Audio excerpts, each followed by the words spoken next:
Hello, everybody. I'm David Knight with Project JFK CSI Dallas, and I want to welcome everybody to the Journey meeting. This is our sixth meeting since we started this back in January 2021, and I'm not joined by my cohort today, Casey Quinlan. He had some medical issues with his puppy dog to take care of. Brian Edwards will be joining us momentarily. I think he was finishing a sandwich, but he'll be on with us just in a few minutes. This meeting we're going to do a little bit of a format where we're going to have special guest speakers and possible presentations from those people as well. The people that are going to be with us this time is going to be Larry Snaff going first, Bill Simbich will be going second, and a newcomer to our group is Craig Chacon. He's going to talk to us about his research and something that a lot of people have forgotten about over the last 30 plus years, but I want to make sure that we bring him back into the group, also to let everybody know what he has available, and we'll go into that here just shortly.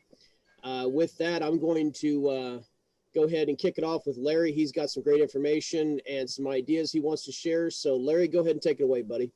Okay, great. Thanks. Good afternoon, everybody, and hope you're having a good Memorial Day weekend. It's nice to be able to celebrate holidays again, wherever you are. And I wanted to speak today about an update, the update we had with respect to the Public Interest Declassification Board and some other initiatives. I'm not sure how many of you were able to watch the event. It was 2 weeks ago. The Public Interest Declassification Board had a public meeting on the 18th. The first speaker was, and our group of lawyers had requested that the JFK Records Act be on the agenda. It was. The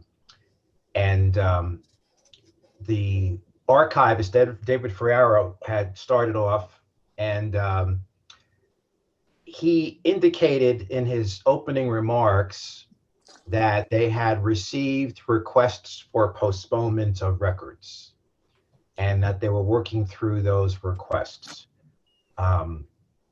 So that was a bit of news. But prior to this event, we were told that the soft deadline of April 26th, some agencies had requested a delay in having to let the archivists know if they were going to request postponements or not. So this is somewhat news that they actually did receive some postponements. The chair of the PIDB, which is the Public Interest Declassification Board, is Urza Cohen, and he's actually a very strong ally for us. And they got about 50 questions on the Kennedy assassination.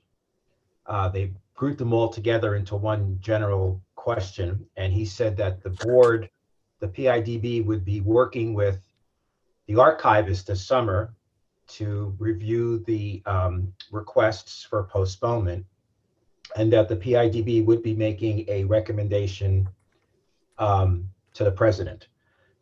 So in the past, they have issued statements like they did the week before their meeting, asking and encouraging the release of the records. But this is the first time they're actually going to work with the archivist. So that was a positive development. We're going to continue to follow up with them.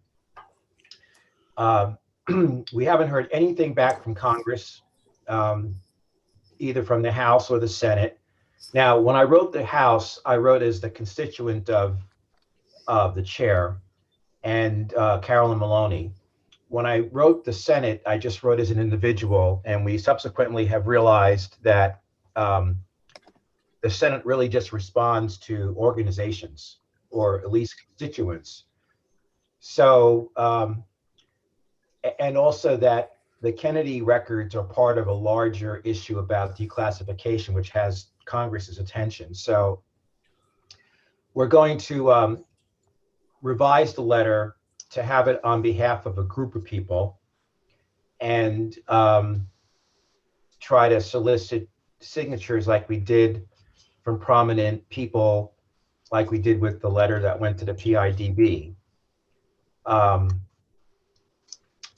So we're actually, Bill Simpson and I have been throwing around some names of a group that we could call.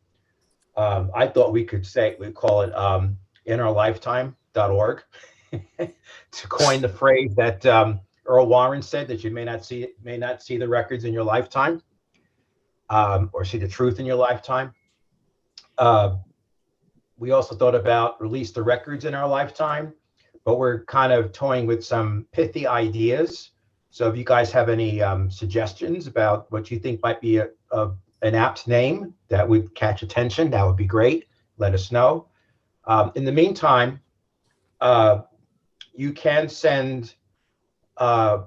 contact your representative or your congressperson or your senator if they are a member of one of those two committees, the Homeland Security Committee or the Oversight Committee of the House, indicating that you're writing in support of the letter that I sent, and ask them to urge the chair to hold an oversight hearing. We're also we're thinking about organizing an event at the National Press Club. We think we need to get a bright light flashing for the media moths.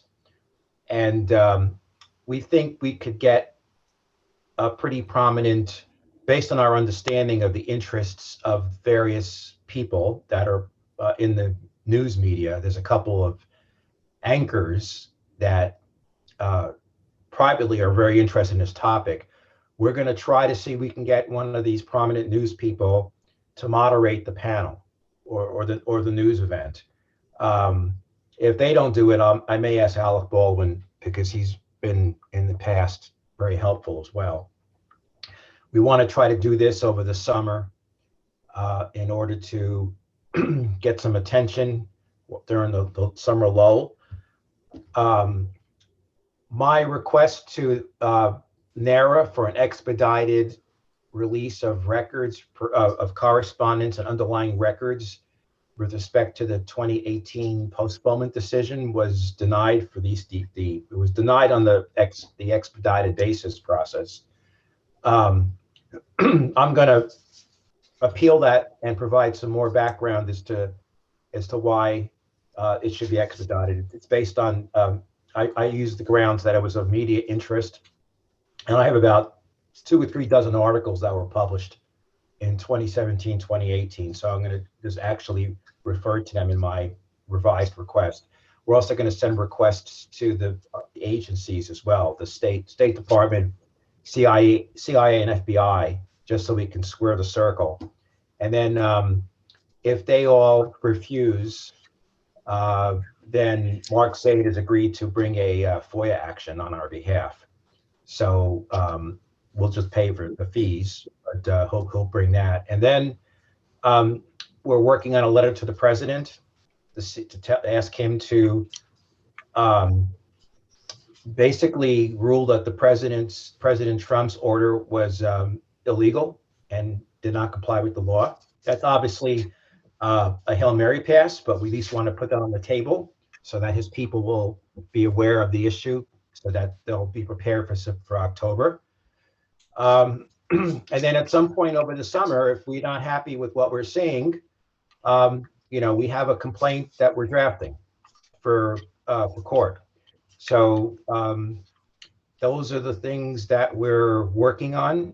And if anyone, wants to talk about a name for an informal name for our group to be in the name of that we're doing all this on, I think in our lifetime, or release the records in our lifetime, is a good kind of I think it's eye catchy, but certainly there are more creative people than Bill or I on the phone on this meeting today. So if I have any ideas, please let us know.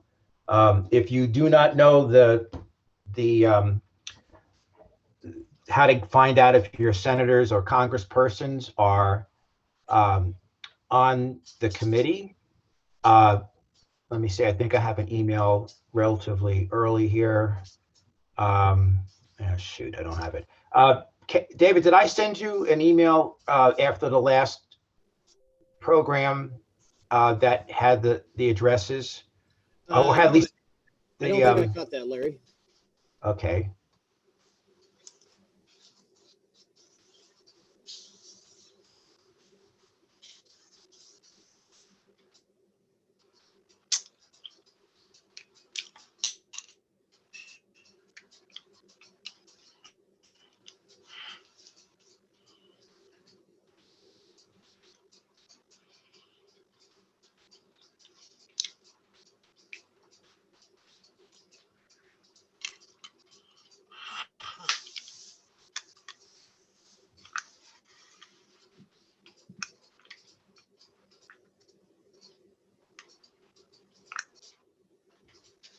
And definitely, if you can't find it, Larry, right now, you can get that to me, and we'll post that on the website.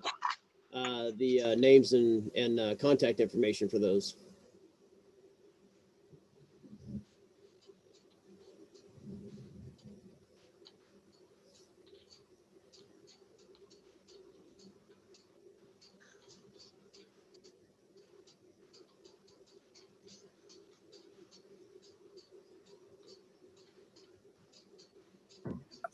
David, can you hear me? Yeah, go ahead, Bill. I was just thinking out loud.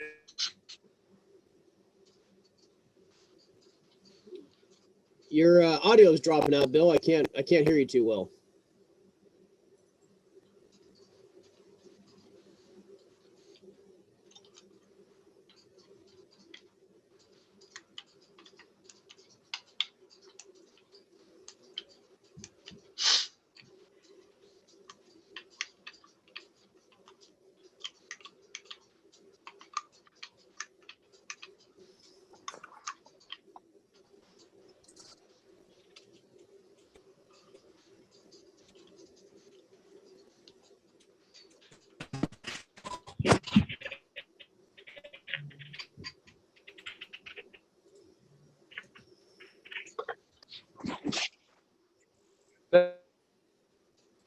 Better now, David?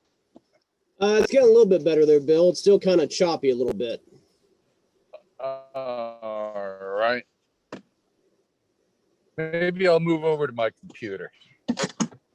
Okay. All right. Yeah, give me just a minute. But I was thinking I wanted to spur conversation. Show us the JFK documents would be a great name, I thought, because it tells people who are reading the newspaper what we want. Yeah, that'd be good. I can't really tell. It looks like Larry, are you still with us, or did your video freeze? Video freeze.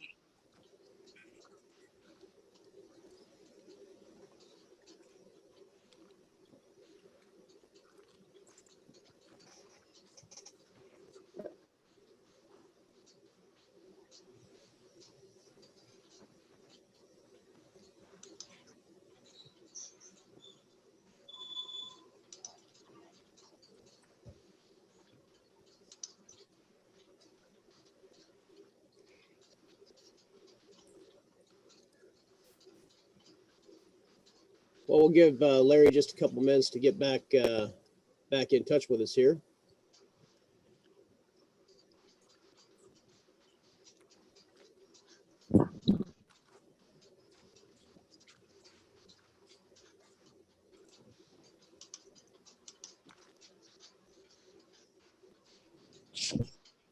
Say something.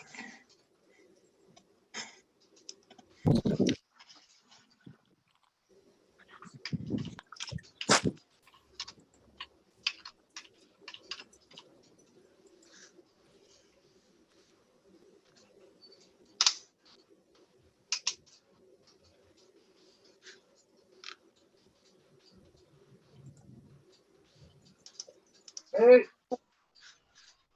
Hey, I got frozen out. Okay, there you go. Now you're back with us, Larry. Yeah, I got frozen out. What was the last thing you heard? You were looking up the email for the list of representatives.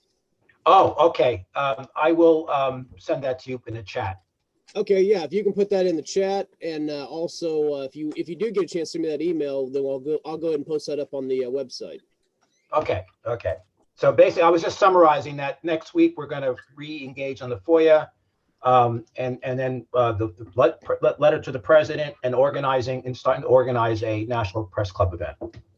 Okay, great, Larry. Appreciate the update on that. And before I move over to our next presenter, Bill Simpage, I just want to let everybody know, I'm sure you've seen the calendar. Today is May 29th, which happens to be the 104th birthday of JFK. So for about a 2-minute video here, I'm going to do a share screen, and we're going to show a quick video.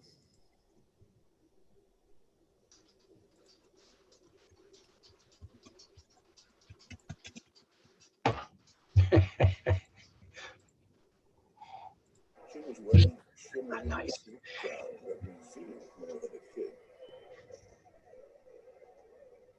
This president, the late Marilyn Monroe.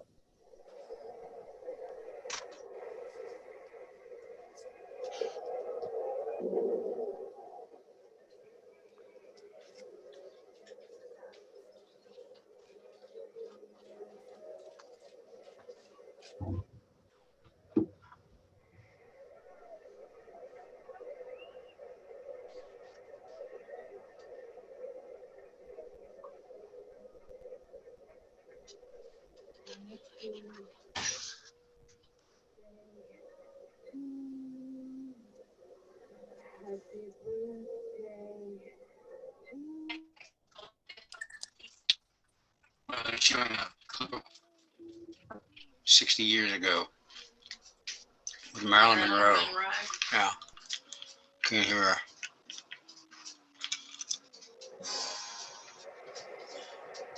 Could be considered too heavy nowadays, believe it or not. Amazing.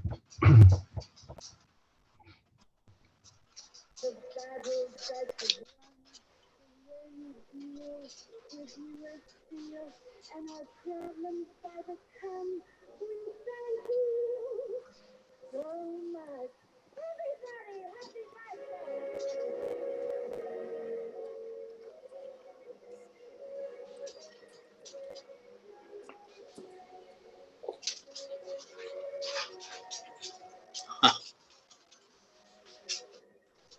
Wow. Was Jackie there? I'm not for sure about that, to be honest. Yeah. Now retire from politics after having had a happy birthday sung to me in such a sweet.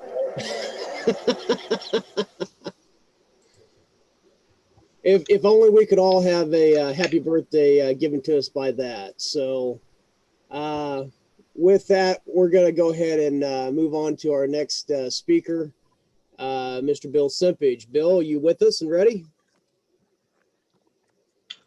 I am with you. Okay. Now, Bill's going to have me show about 6 parts to his presentation, and I'm going to be running the screen from here for him. So, Bill, just let me know when you want me to show what you want me to show, okay?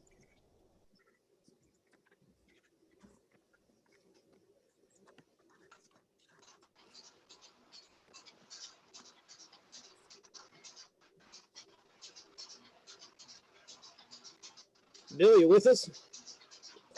I am. Can you hear me? Okay, now we can hear you. Go ahead. Okay. I'm literally walking to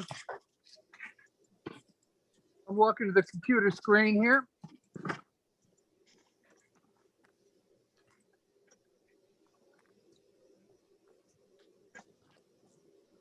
Okay. Can you hear me okay? Yeah. Yeah. Great. I want to do a quick presentation on George Butler, who was the what Harold Weisberg referred to as kind of the internal security chief that used his job as a juvenile chief as a cover. Butler had been with the police department for many years. back in the 40s, there are tapes of him trying to find out if Steve Butler, the new sheriff, was on the take or not. And he worked on this with Pat Ganaway from the Special Services Bureau, who's also a very important character in Dallas. And Ganaway's outfit was filled with Army intelligence people who doubled as Dallas cops. So Butler and Ganaway were a team in the 40s, and they investigated the sheriff, and that for whatever reason they gave him a pass. But by 1950, they met Jack Ruby and interviewed with him for a long time. They were trying to use him as an informant back then, and certainly as a source. And it wound up going to the Kefauver Committee, where in front of Bobby Kennedy, of all people, Butler testified about his interactions, including, I believe, his interactions with Ruby. Though I'm not sure the Ruby material made it into that particular proceeding. In any case, when October 63 rolled around, Butler was really tracking JFK. He was the driver of all things for H.L. Hunt. He was the head of the Juvie Bureau. He had this internal security job, and he was a main right-wing guy on the scene. He spoke at National Indignation Committee meetings, and he was a bircher, and he was, as far as I'm concerned, a bad actor. As of October the 1st, he had a tape of a karate guy who made anti-JFK remarks out where he worked. This karate guy, quote unquote, spoke with John Martino, Father McCann, and Mrs. Trudy Castor. And Castor and the Butlers were friends, and Weisberg got the Castors to talk a little bit about Butler, which I'll talk about. But what I'm trying to get at is Castor discussed at great length. And if you could show this document now, David, it's the first of the 6. Just a quick sec. Yep.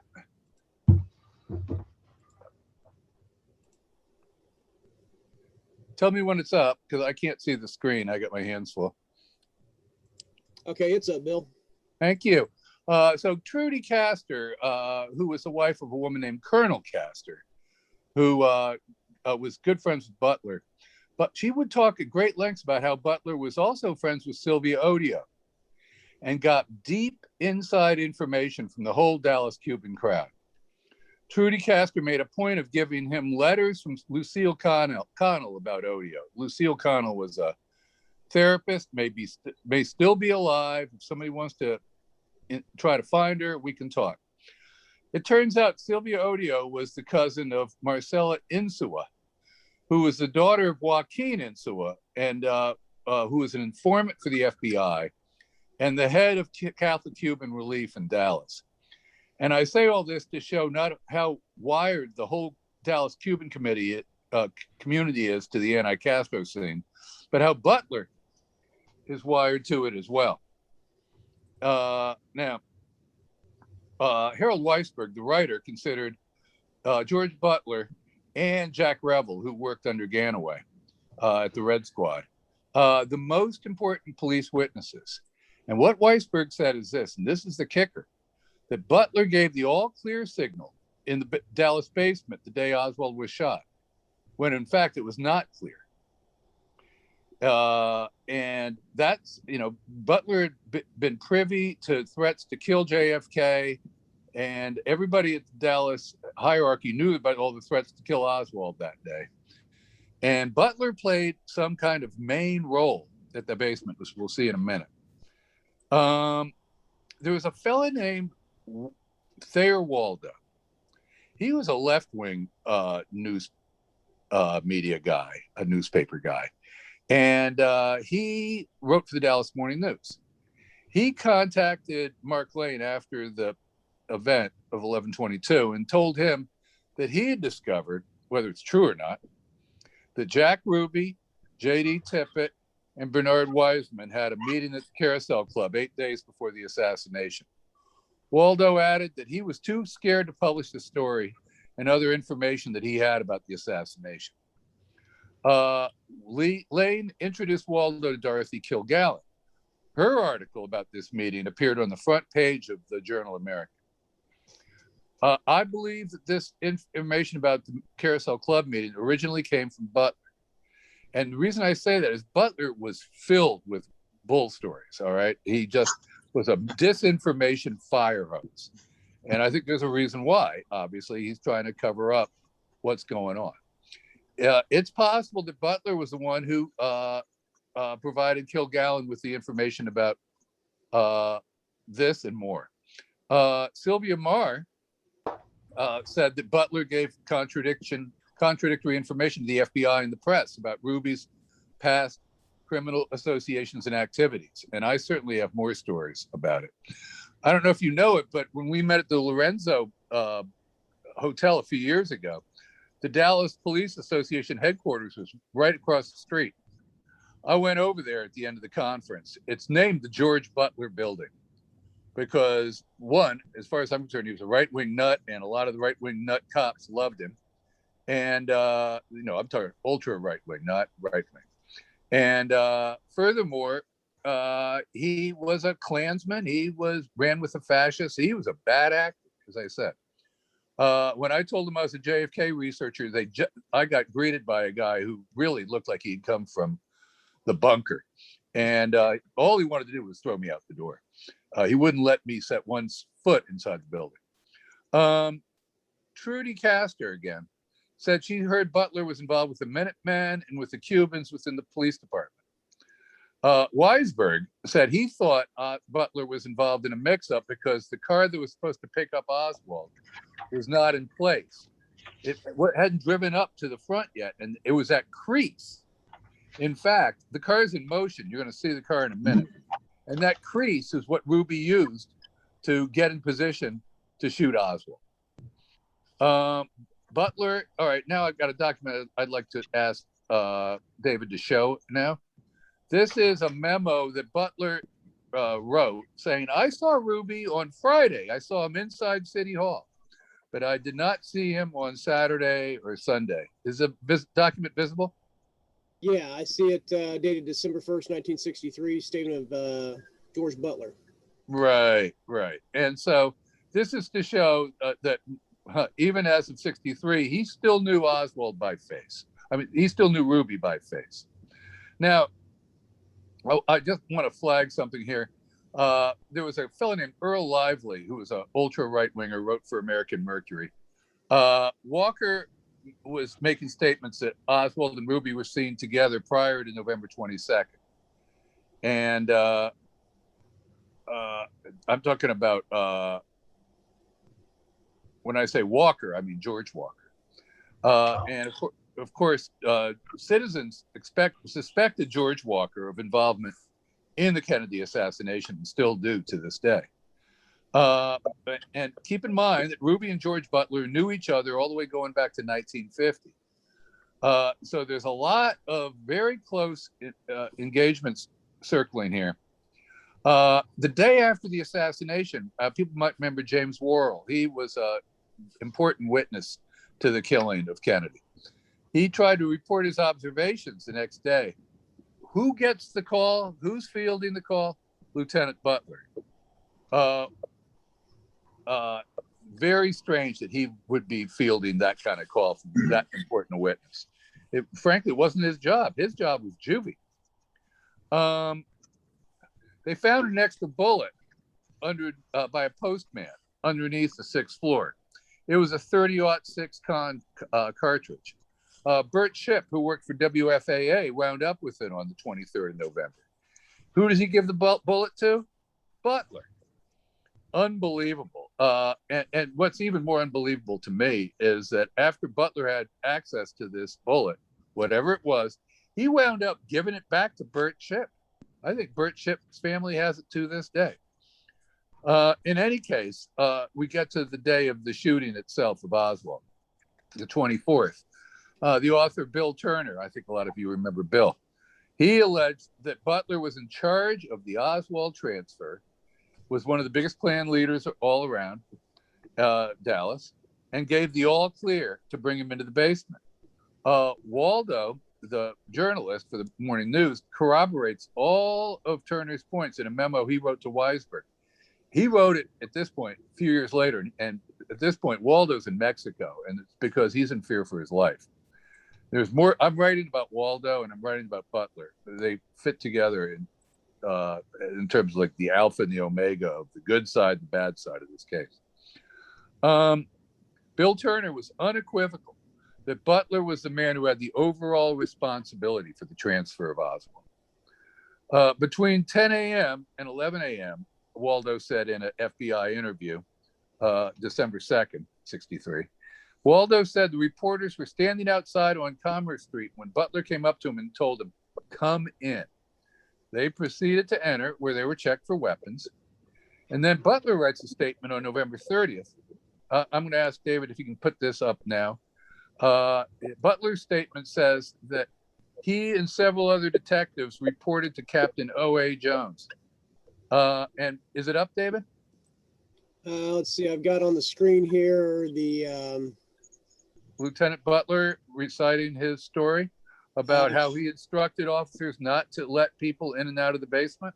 Is this one with Mr. Waldo and Mr. Hubert? I might have gotten ahead of myself. Let me go back here. Go back one.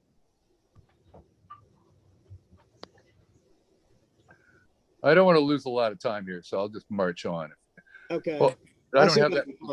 This is a Thayer Waldo document here. What we're looking at. I'm looking here on your email. Just let me know what you got there, David.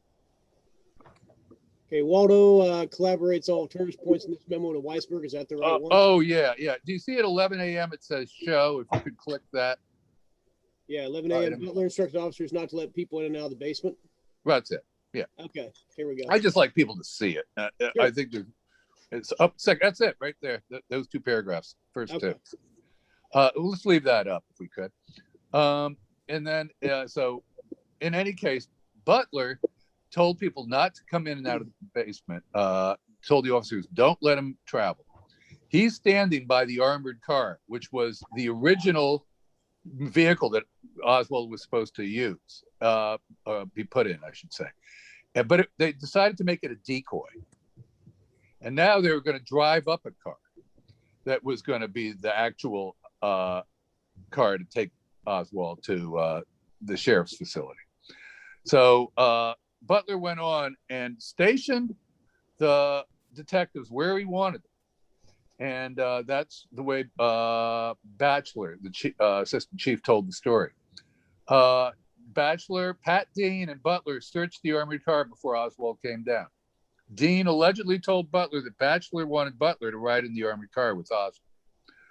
Then Jones said Deputy Stevenson summoned him at 11 a.m. and told him to move a few detectives where needed. He was plainly not really in charge, despite what this document indicates. Stevenson said a fellow named Tolbert was in charge of patrolmen, Jones was in charge of detectives, and homicide officers were in charge of the actual transport of Oswald. Waldo, on his part, said he never saw anyone trembling like Butler. And I'm going to show you the document on that in a minute. In fact, you could turn to it now. It's his testimony to the, if you see the next highlighted show, in his testimony to the commission, Thayer Waldo said, it's down. Yeah, that's it. You just passed it. See show at the end of there? That's it. Yeah, that's the document. Okay. Great. Yeah, if you can just center that, you'll see Waldo saying, during the transfer, Butler was a highly nervous man. So nervous that when I was standing asking him a question after I'd entered the ramp and gotten down to the basement area, just moments before Oswald was brought down, he was standing profile to me and I saw his lips trembling as he listened and waited for my answer. It was simply a physical characteristic.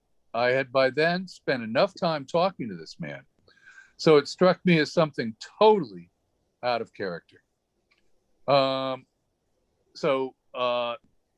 what I believe happened was that Will Fritz, in fact, placed Butler as the man who was in immediate charge of the transfer. According to Harold Weisberg, Butler prematurely gave the signal to bring out Oswald. Even an FBI memo described him as way over to the ultra-right. And keep in mind, Butler was friends with Sylvia Odio and the whole Dallas Cuban crowd. Weisberg wrote that if Butler had waited, the auto would have been parked and blocked in the area where Ruby broke through to point his pistol at Oswald. Butler is quoted as saying in those final seconds, he'll never make it to the street. All right, now let's see if we can key up the YouTube video, David, which is next show item. Now, before you start rolling it, you want to set it up for 141 because it's about a 30-second clip and you get to see it twice. Fritz is about 8 feet in front of Oswald. You said 141? 141, yeah. Okay. And so Fritz is 8 feet in front of Oswald. This means, don't roll it yet. Just let's set it up. This means that Oswald was exposed to an assault similar to what happened when the Secret Service told the patrolmen not to flank JFK on their motorcycles. He's lost his cover. The vehicle's not in place. There's nobody in front of him. He's got two men on either side, one on either side, Lavelle and Graves. He's widely exposed. Meanwhile, they take photos, big burst of television lights as soon as he comes out of the elevator. This means that the officers were blinded by the burst of the television lights. And you hear this talk once or twice. Boy, you don't hear it in front of the Warren Commission because that was almost inevitable that it was going to happen. As soon as they see him, they're going to take pictures. The officers are going to be blinded. That's the moment Ruby makes his move. And you'll hear a honk and you'll see Fritz, and then it'll all happen in seconds. Okay, let's try rolling it at 141. All right. And watch Fritz. His head doesn't move when the shot comes.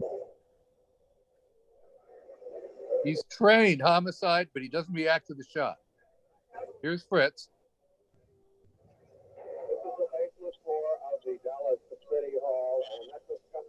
You see that? Fritz does not turn, and we're going to get slow motion now.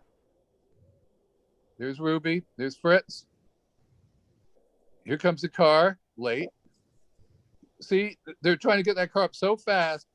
The car, and he still hasn't turned his head. The car hits Ruby in the butt. How many people here knew that Ruby was struck by a car seconds after he shot Oswald? And the reason why is they don't give you that angle. There's one more. We can look at it one more time on a better clip. If you go to the email I sent right below it, David, there's a better clip that starts at 103:00. Okay, I'm looking here. I really think that the fact that you see Fritz resolutely not moving his head is really, really important. Because I think it's to tell that Fritz knew what was going to happen. All right, here we go, Bill. All right, 103:00, right on the nose. Oh, 103. You mean an hour and 3 minutes? Hour and 3 minutes, yeah. Okay. There's a lot of great footage. I invite people to look for this special report. It's like raw footage. There's some really good raw footage in here I'd never seen before. I found it on YouTube, of course. All right, here we go. Watch Fritz.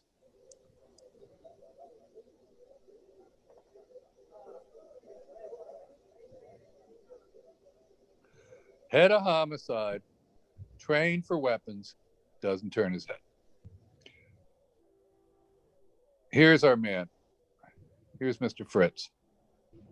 Basement floor of the Dallas City Hall, and that's a simple on the basement floor. You want to do one more time, David? We can take one last look at it. Set it up for 103:10 or 103:05 is fine.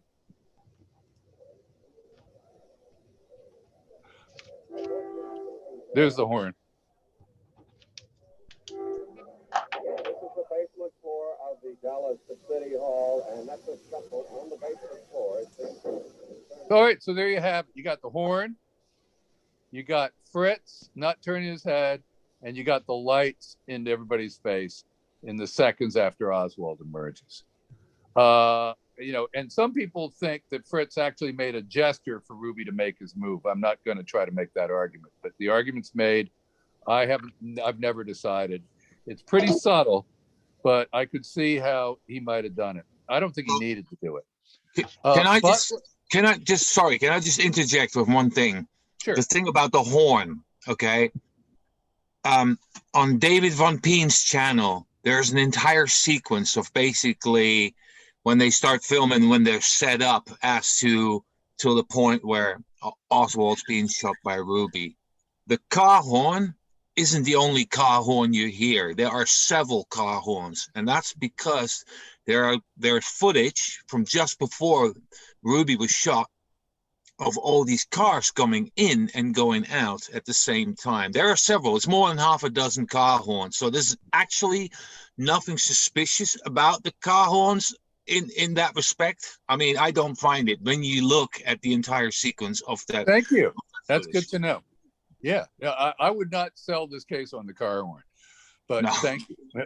I think it's the whole sequence of events that lead me to think there's something really rotten with this situation. Let me try to put a bow on it here. There's a fella, detective, if you will, private eye would be a better term, Jan Stevens. Fourth Decade, Volume 1, Number 3. People who are interested. His story on Butler and Fritz is a great analysis, highly worth reading, jives with my view of the videotape. And he also focuses on Fritz's lack of reaction to the shot. Seth Cantor reported days later, Curry was quietly conducting a probe of 50 detectives to try to figure out who aided Ruby. Now watch Butler here. Jack Revel wrote to Jesse Curry, I got the memo, claiming that Butler claims that he's got information that Lee Harvey Oswald was the illegitimate son of Jack Ruby. How do you like that? Butler further stated that he had information Ruby had applied for a visa to Mexico about the same time Oswald went to Mexico. He said, contact the Mexican consul to confirm this information. So you see what Butler's doing. He is throwing SHIT into the game. He is just trying to confuse everybody. About that time, on the 15th, the story in the newspaper was Butler cannot be found. That's simply not true. The cops knew where Butler was, but he may have been lying low and getting his ducks in a row. The next month, you see this fella Lively that I mentioned from the American Mercury, the journalist who's ultra right. Butler and Robert Morris, the ultra right attorney, are helping Lively, who used to be with Office of Special Investigations, the Air Force, with a book on Oswald. And the word in the FBI was that Shanklin, the FBI guy, needs to tell Jesse Curry to tell Butler, stop feeding info to Lively. Lively is a bad actor and not trustworthy. And at this point, they were convinced that Butler was not a good actor either because he's taken one wild goose chases. In fact, there's a memo that says they want Curry to find out whether Butler is involved in a scheme to furnish FBI data to Lively, which is, obviously a breach of their own security. So they were pretty upset. The FBI, J. Edgar Hoover in particular, was upset with Butler at this time.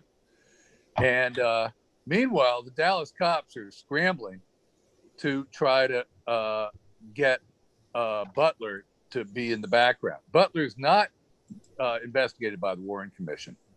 Rankin, by April, is stunned by the detectives' testimony. All these detectives, Baker, McMillan, Lavelle, and Sergeant Dean and Captain King, they're all testifying about Ruby's malice to Oswald at the trial. they didn't make any of these statements pre-trial, but they made sure to save them up for the jury about how Ruby hated Oswald and this and that.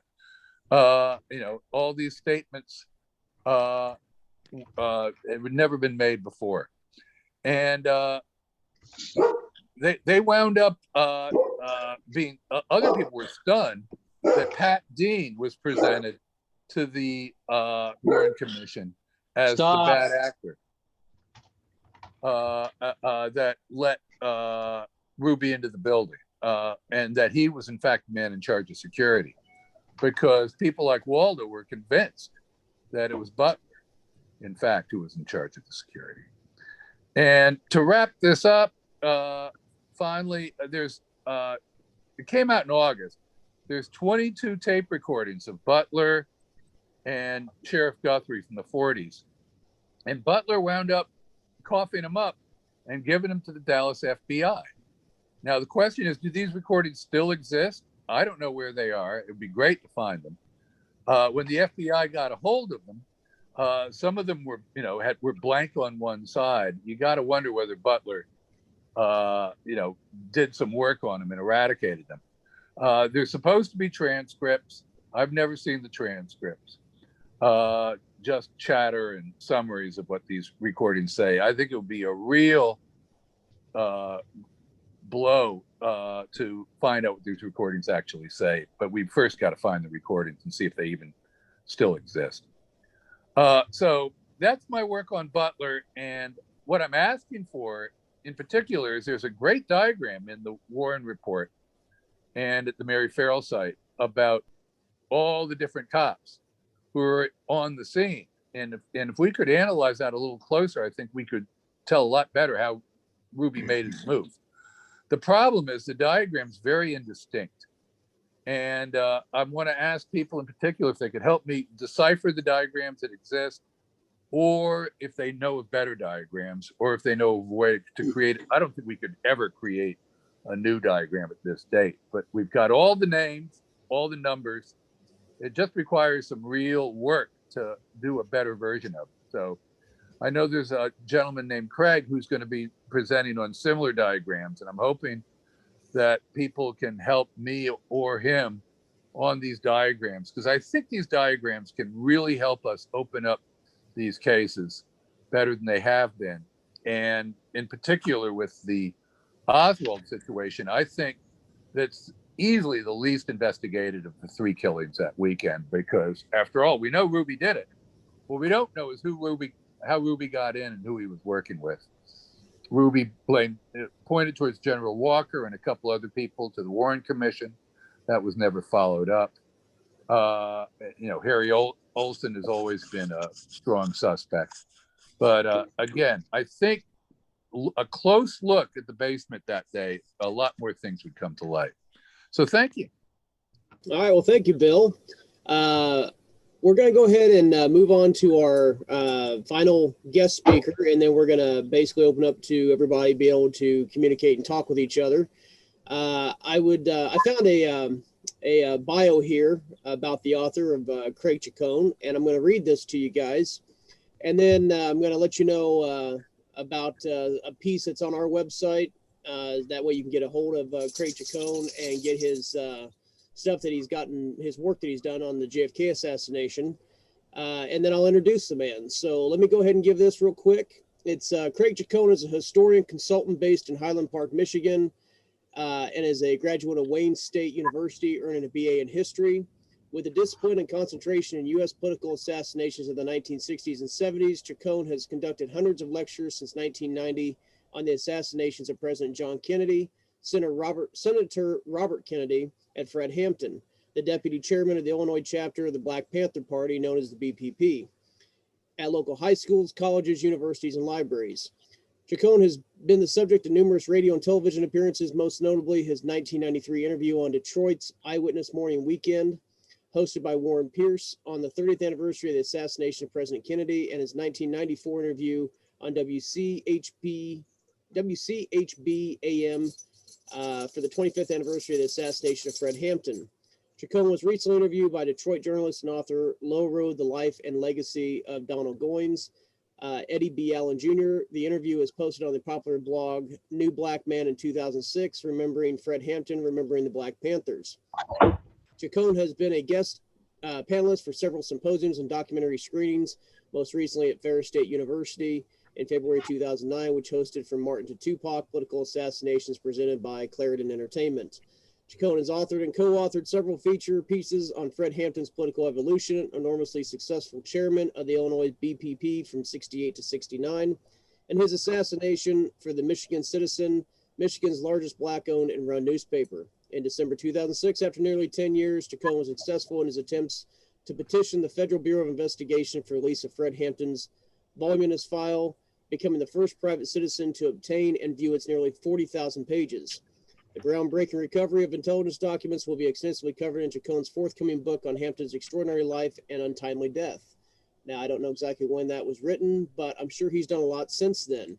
One thing I do want to let people know about, the reason why we are bringing him into this, into our group today in our discussion, is because he has something that came out in 1991, and then it was revamped back in 2010, and I want to show everybody on our website at projectjfk.com. If you will go to the More section, click on the affiliated websites, and then you'll be able to scroll down to the Craig Chacon button, push on that, and you'll be able to see his own website on WordPress, the Master List of Witnesses. This is a perfectly bound softcover book, 8.5 by 11 with 150 pages. Preface, introduction, list of acronyms and abbreviations, 96-page list of witnesses, epilogue, appendix. It's listing 461 names, including 86 unconfirmed witnesses and or occupants of the entire motorcade. Dozens of newly discovered eyewitnesses established by the Oral History Project at the 6th Floor Museum at Dealey Plaza. And also, he has done the schematic of Dealey Plaza. Let me see if I can pull that up here real quick. This was something that I used back in my early days of studying when I got into this in 1989. And then when this came out in 91, I was able to get a copy of the first edition of it. And I've used it several times to go down with students and be able to show exactly where people were standing as eyewitnesses. It's one of the most detailed maps that I know. There's also the Cutler map, but this is one of the most highly detailed pieces of evidence that I've shown to students and used for myself just to see exactly where people were. So with that, I'm going to turn this over now to Craig, and he's going to give us some information. And then just basically, Craig, I want you to talk to us about how you came up with doing this in 1991, and then what brought you to do a new edition of the book and also a new edition of the map. So with that, Craig, I'm going to turn it over to you, buddy.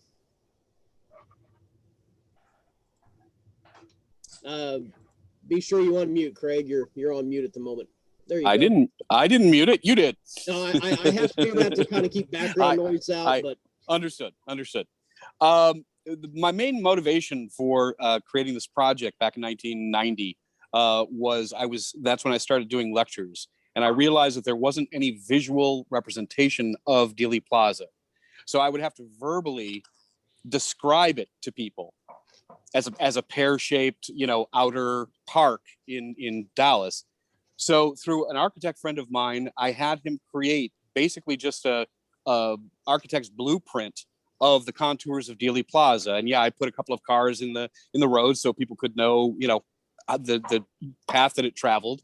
But it was really devoid of any references. It was simply just a visual aid.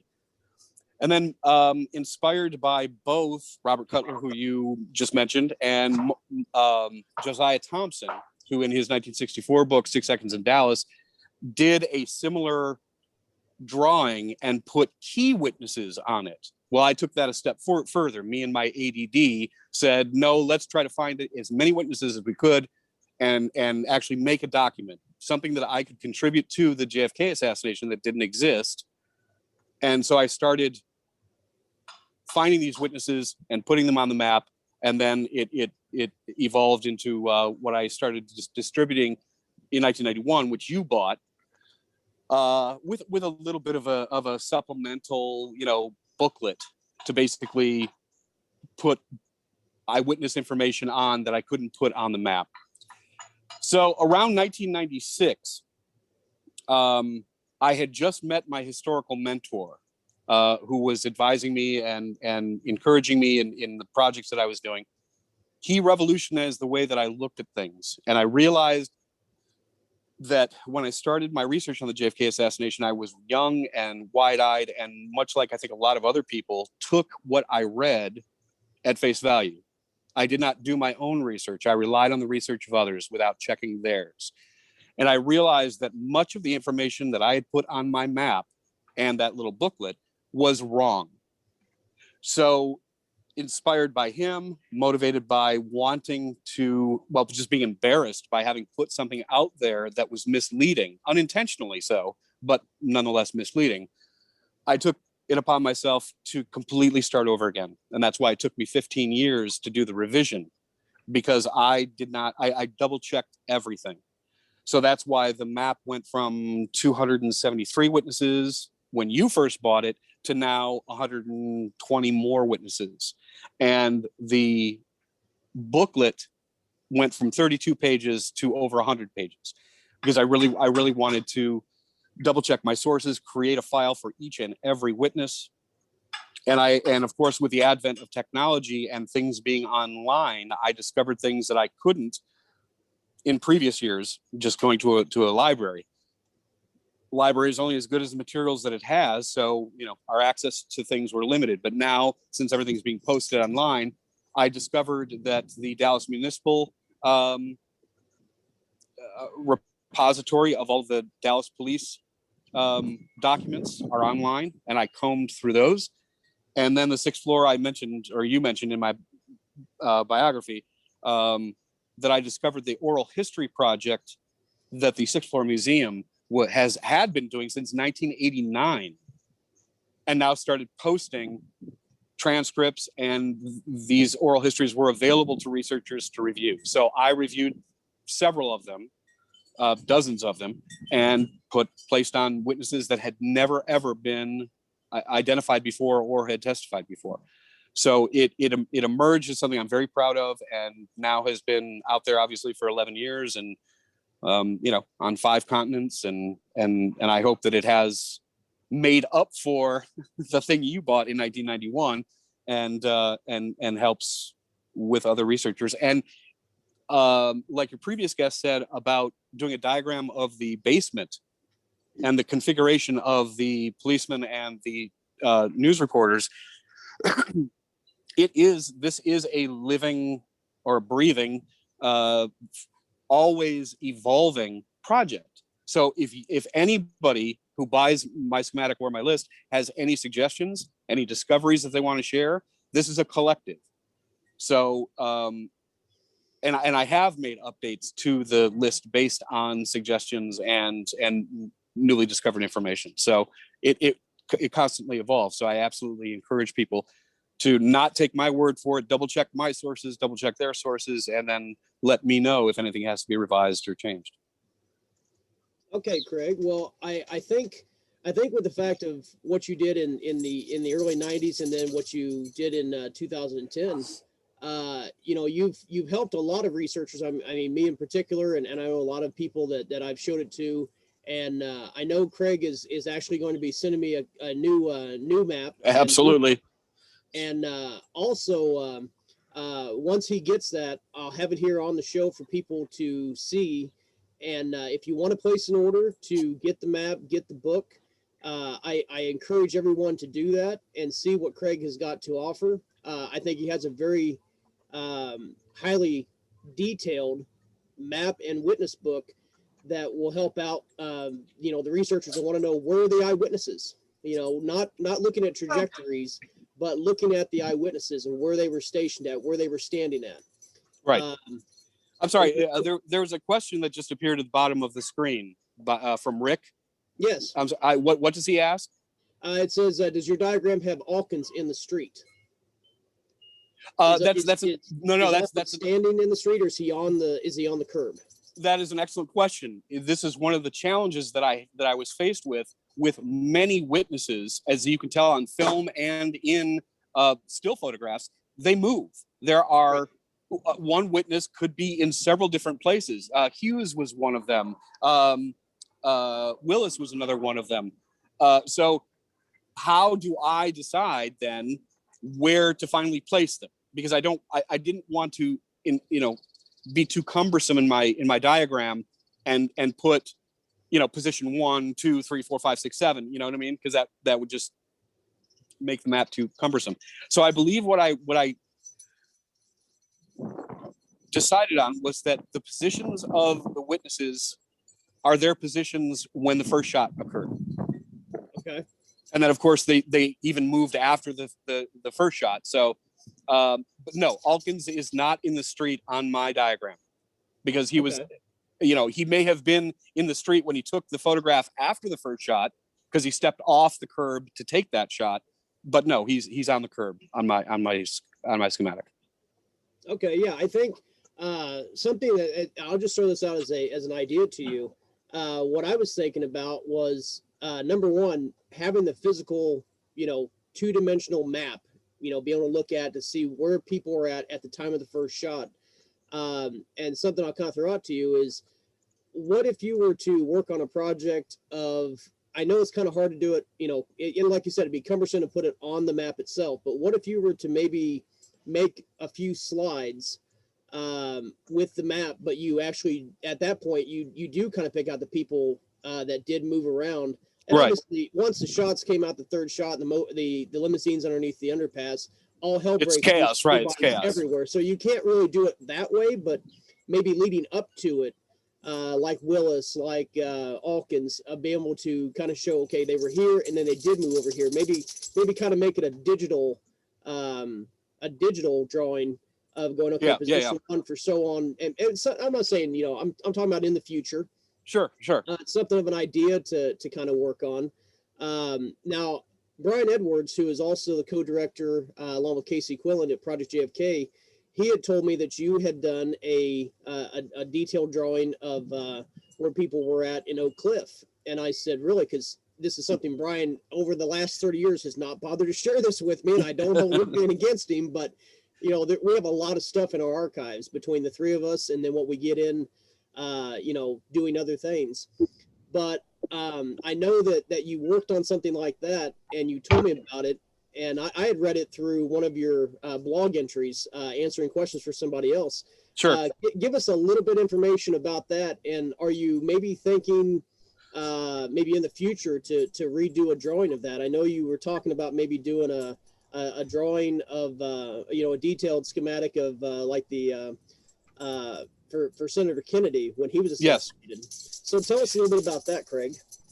Yeah, I'm a glutton for punishment. When I start those kind of projects, I do it for a lot of others. So what I did at the same time that I did the Dealey Plaza schematic is that because my architect friend didn't charge me, I said, "Well, hey, could you do a schematic of the Oak Cliff section, and put the event details, like where the cartridges were found and the supposed route of Oswald and the witnesses, as many witnesses as I could find at that point."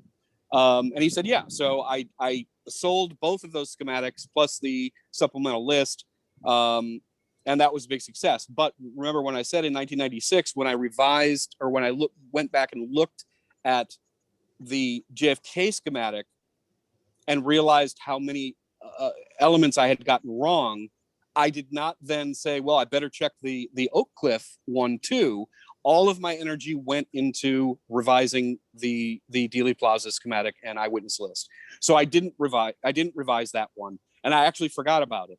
And then people reminded me that it was out there. I had one copy left, and of course, we're talking about over 30 years ago. An architect friend of mine that I haven't seen now in maybe 28 years, and had to hire a different architect to do the current JFK schematic. It's just not very cost effective for me to do that right now. I would rather, like you said, put my energy into completing the RFK schematic, which I have compiled the list. The schematic itself, again, I did by hand, but it's not good enough. So I would like the architect associate I know now and does the Dealey Plaza schematic to do an RFK one. The problem is that's very expensive. So, you know, when I get the funds to do that, then I absolutely have every intention of putting out a schematic of the Ambassador Hotel. I think I'm way past 230 witnesses on that list. It's the same format as the JFK list and map. So as far as Oak Cliff is concerned, I don't have any foreseeable plans to revise it or to update it, because I know a lot of work has been done since 1991 on the Tippett shooting. But I don't at this point.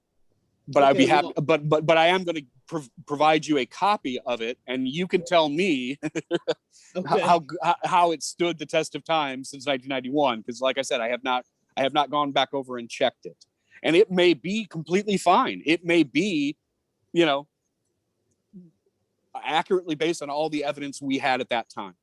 It may be needed to be updated, but the elements that are there right now are not incorrect. I just haven't double checked it. But you're welcome to do that. You're welcome to do that. Well, yeah, you know, we like to pick that shit out of pepper, you know. So yeah, absolutely, absolutely.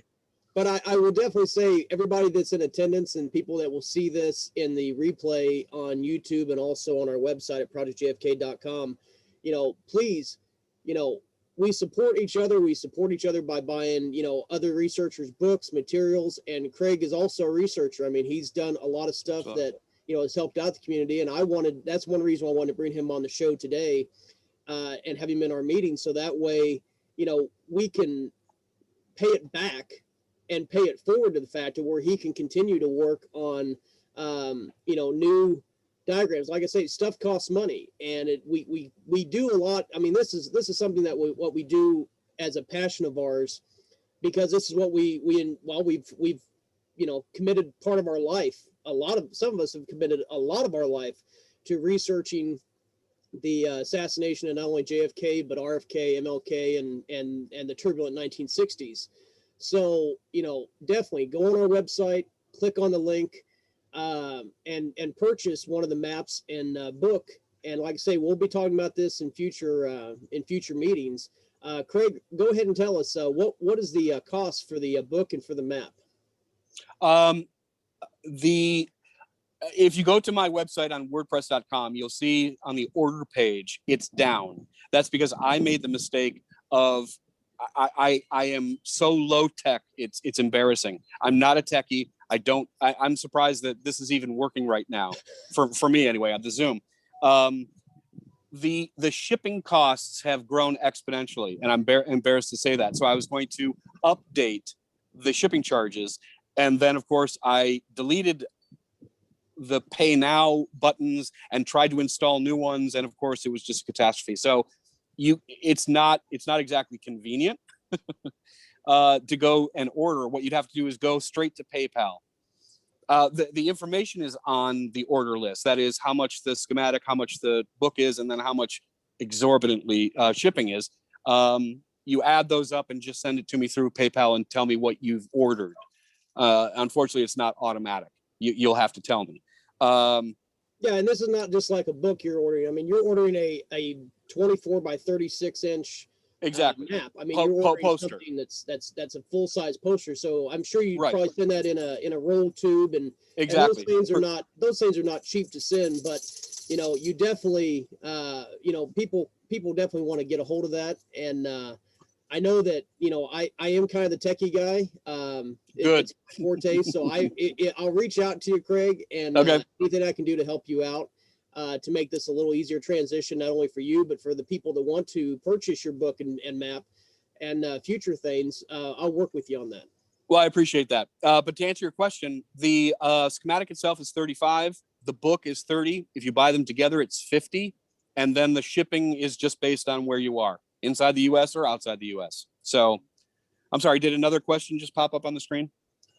Let's see. Comment or Wondering, question? Craig, is your okay? Great point, David. Thanks for your work, Craig. Yeah. So basically, just thanking you again for the work that you're doing and the work that you're going to continue to do in the future. Absolutely, I appreciate that. So with that, But does yeah. anybody have any questions for Craig that you'd like to? I mean, Craig, any questions anybody might have verbally instead of having to type it into the chat log? By all means, ask Craig away. I think I thought I saw someone in the last year or so do some sort of computerized moving database of witnesses on them. I don't. Does anyone remember seeing that?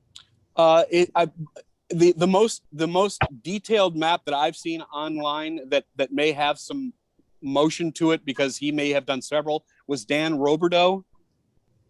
Or Don Roberdeau is his name. Yeah, there's no different name. It's someone that's not well known, but I was trying to look for it as you were doing it because I wanted to see if you knew him. Okay, no. It's not as detailed as yours, but I think he follows some of the witnesses as they're moving, but it's just, some of them. I'm trying to find into it. Okay, but not that I'm familiar with. And another key point of this is the way that the schematic was done up by Craig's friend. This is a great piece to mount, put behind a nice picture frame and glass and hang on your wall. And if you're like me and you want to piss off your, my ex-wife or girlfriend, right, where they walk in and just see nothing but JFK all over my house. This is one more piece to add to that because absolutely, at least that way you've got a great conversation piece. And I know the one I had that I took down and rolled up and took with me to Dallas a few times. Because it just wasn't feasible to, take it in the frame. That's why it finally just kind of fell apart. But people would come in, they'd look at that and they're like, oh, so where was this person at? And it's a great thing for when people come over to look at this and go, hey, that's a hell of a drawing that you've got there. And the only thing I knew it was by a guy by the name of Craig. I didn't know his last name or his backstory until we were talking about this. And everybody that was here in attendance a couple weeks ago, when we were talking about Cutler, and then I said, wait a minute, I said, what about the map that, the Craig guy did, and then I went on, started looking at it, and then we started showing it. And that's, I work in mysterious ways sometimes, but I wanted to get him on here because, like I say, he's got something great to offer. And, it's nice to bring him back into the fold. I know he kind of got out of the JFK assassination research and started working on his other stuff that I mentioned earlier. And, it's researchers helping researchers, and it's general public coming in to talk to the researchers and be able to talk and find answers. That's what we're doing this for. So I really appreciate you coming on today, Craig. And no, I appreciate you having me and this the whole Project JFK and these Zoom meetings. I look forward to future ones. Oh yeah, we do it at least twice. Well, we're starting to do it now twice a month. So we'd love to have you back in attendance. Absolutely. You never know. You may get a question that is out of the blue. At somebody will type something in and they'll direct it right to you. So that'd be awesome. Yeah, absolutely. I look forward to getting that stuff this coming up week. Within the next couple weeks. And then next time we come on, I'll have it and I'll be showing it off. So I can't wait for that.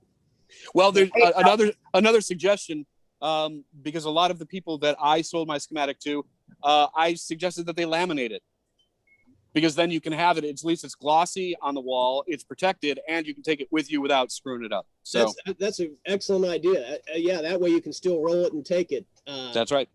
But yeah, that's a great idea. Craig, it's I found the guy's name. It's Mark Tyler. No, I have never heard of him. Okay, I just posted a link to his, in the chat, so you can take a look at it. Absolutely wonderful. Yeah. Yeah, I will do that. Yeah, because I think that's something that maybe what David was talking about too. Maybe there might be a way to animate your, Absolutely. Someone who has much more tech skills than you or I. Yeah. Falls to David again. I definitely go, hey, yeah, me, I'll take care of that.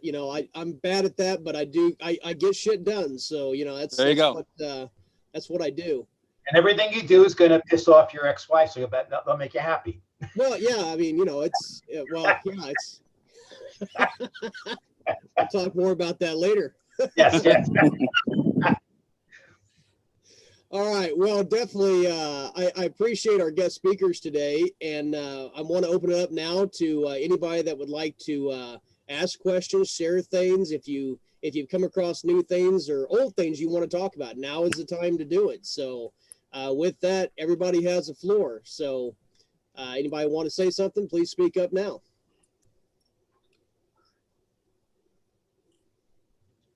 Where's our Englishman or whatever he is? Bueller. This is Bob from New York. Hey, Bob. Hi, Hey, Dave. Hi, Larry. hi. This is going back, I think, to two previous sessions where there was a really wonderful discussion about educating young people. And some ideas were floating around, and I wanted to share something, and I ran into a problem with my microphone. And the observation is, I shared some stuff with David, and I don't want to bore anybody with bio, but I go back to the 1969 and 70 days, and as a colleague of Bud Fensterwald and still close friends with Robert Groden, and did lectures everywhere. And I got contacted by a head of a history department at a local school district. And he had AP, advanced placement history students, and he had seen my presentation several times, and he wanted me to give it at the school. So skipping to the end of the story is, how do you make that happen? We came up with this clever idea that worked, and the school district approved it. And that was to have the day in which the students were engaged with me on this topic actually be like a field trip. So if students go on a field trip, almost all school districts have a policy. They send home waivers, and all of the logistics are managed and so forth. And the kids maybe go off in a bus to a museum or a historical site. In this case, they did a field trip to their school. And therefore, they were able to cut through all of the red tape, not reinvent anything, and allow me to spend from 7:30 in the morning until 4:30 in the afternoon with about 100 kids. And I did this for about 10 years. So it's just a method that may be workable from those of you who are discussing and thinking about your experiences with the challenges of working, particularly with public school districts. I just wanted to offer that. A field trip to their own school? Is that what you said? Indeed, it was a field trip, but they were going to stay in. We actually got, they have like an amphitheater there that holds 200 or 300 people. And we spent several hours there, and then we had breakout sessions. And the only thing that I had to make sure the kids understood, and this is the day and age we live in, is that as much as they wanted to, I had to tell them it was absolutely unacceptable for them to contact me in any way without express permission from a parent or guardian. Wow. Which is, and that's not me admitting anything inappropriate, right, other than contact between adults and young people. And these were all juniors and seniors. And they did it during the Regents exam time in New York State, because since they were AP students, they didn't have to take the Regents exam. They were taking special exams. So while the other kids were out at exams, they, maybe I would say between 90 and 100 of them stayed in class. And it was one of the most exhilarating experiences of my years of giving presentations on the road. I learned way more from them than I think they learned from me, including alternate. Very clever, Bob. Do you know whether, in this experience, did you find out if there was like a state association of high school teachers or something? Because we're looking, I mean, I don't know if there's a national, but we're preparing this new letter for Congress, and we're looking for organizations to sign it. And to the extent there's like a national association of history teachers, or if it's on a state level, we can start trying to contact the states to sign the letter. But do you know, did you come across anything in this endeavor? I did not, Larry. However, I can give you the reference to this history teacher Oh, Um, okay. I live in upstate New York, and Yeah, I know. I know so where you are. this was the city of Troy. So Mm, there's three. It's called the Capital District or the Tri Cities. So there's Albany, the capital, Schenectady, and Troy. I live outside of Schenectady, and so this was a teacher in the Troy City School District, and he may be able to tell you that. okay. So why don't you and I? Yeah, I'll contact you offline. Yeah. Well, Bob, I want to thank you for going out and doing what you did during those years, because I know that myself and Brian and Casey, we've done the same thing with going out and speaking to students. And the thing is with the school districts, I mean, these days, and I've spoke about this before, I mean, they've got a curriculum of what they can and cannot teach. But I know that I was reached out, just because my kids, they're outspoken, I mean, kids. like you. Yeah, exactly. I mean, when they basically are sitting there, and the teacher, I remember this, instance. My daughter came home, and of course I get a note. I get an email from the teacher, and she's like, "Your daughter was very disrespectful today because I was trying to talk about, something in class, and it just so happened she was reading, JFK was assassinated November 22nd, 1963, and Oswald was the assassin." And I said, "Well, did you even say alleged assassin?" She goes, "No, that's not what it says in our books." I said, "Well, maybe you need to get new books." And she said, "Well, yeah, she basically was able to step up and tell me more about something that I thought I knew about."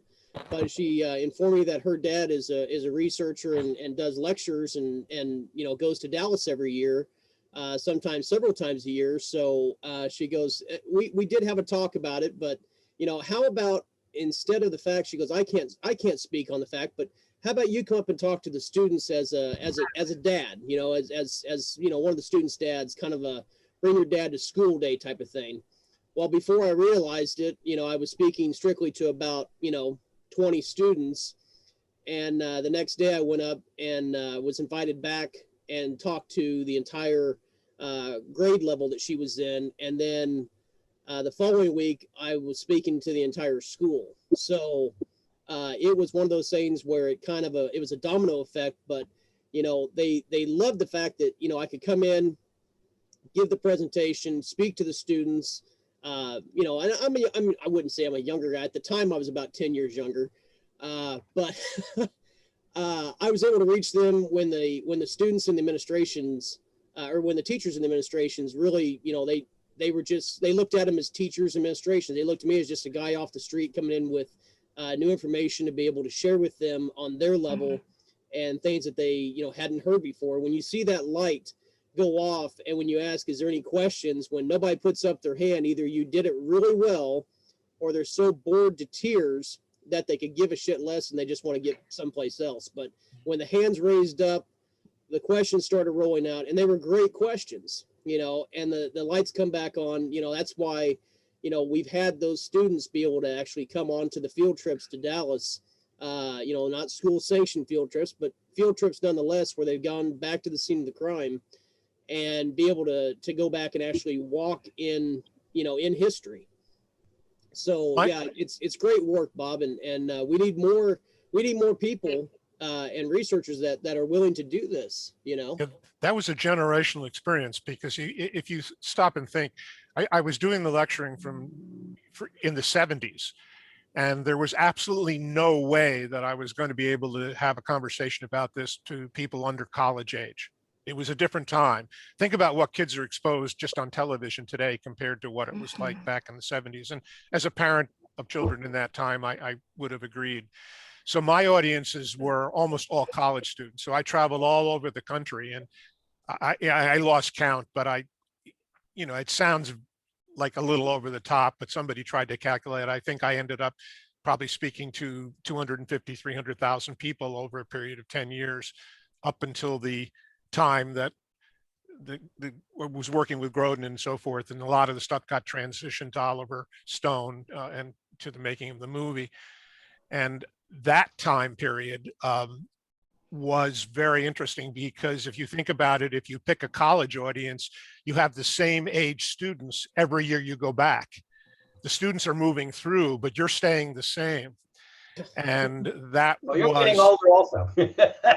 it was very powerful because, you know, my message wasn't who killed John Kennedy. It was, if you have an alternate point of view, make it known. And a lot of those folks are you right now, maybe. I mean, I don't know, but the history teacher at Troy High School saw my presentation 20 years before. And that has happened with many of you. I'm just one cog in a very big wheel in this regard.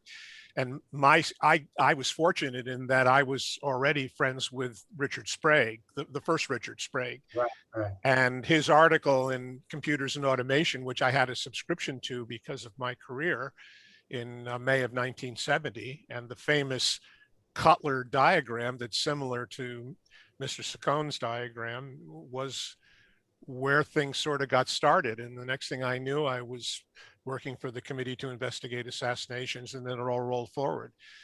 And then now, when the lower end of young people's exposure to this topic started to go down to the, it sounds, David, like you're a teacher or in the education business. Younger people were able to appreciate this without their parents being concerned that they were permanently scarred. And so today and going forward, it's going to be all the people that are being educated now that are going to be picking up the mantle and moving forward. And that's the challenge, Bob, because if you think about it, I mean, you know, the kids today, the assassination tickets today is like World War I was to our generation. You know, it's 50 years ago. And the second thing is, if you notice, like, I have a problem with newspaper reporters now because the current generation, nothing that happened before 2000 is really relevant. And if it happened before their lifetime, it's like, well, I didn't know, I wasn't alive then. And it's a real challenge now because of the internet and the way people are. It's all about instant news now, that historical stuff really is beginning to fade away. And it's a challenge to get people to be interested in things that are 50, 60 years old, unless you somehow tie it to today's issues. And that's what we're trying to do. For example, with the JFK records, there's a current debate about overclassification. And if you can't get this bright, shining star, if you can't fix that problem, how are you going to fix the rest of the declassification problems, you know? But that's how. I had observed in the classroom of this history teacher that the history books he was using didn't have a single thing after 1946. I mean, the books ended in 1946, even though the students were being taught in the 2000s. And so very strong, powerful comment, Larry. Thank you. Yeah. Well, to reiterate to that, I know I was born in 74 and JFK was killed in 63. I missed out on the 60s. I kind of wish I would have been around to, you know, understand it and be alive at that point. Well, now that you're divorced, you can relive it.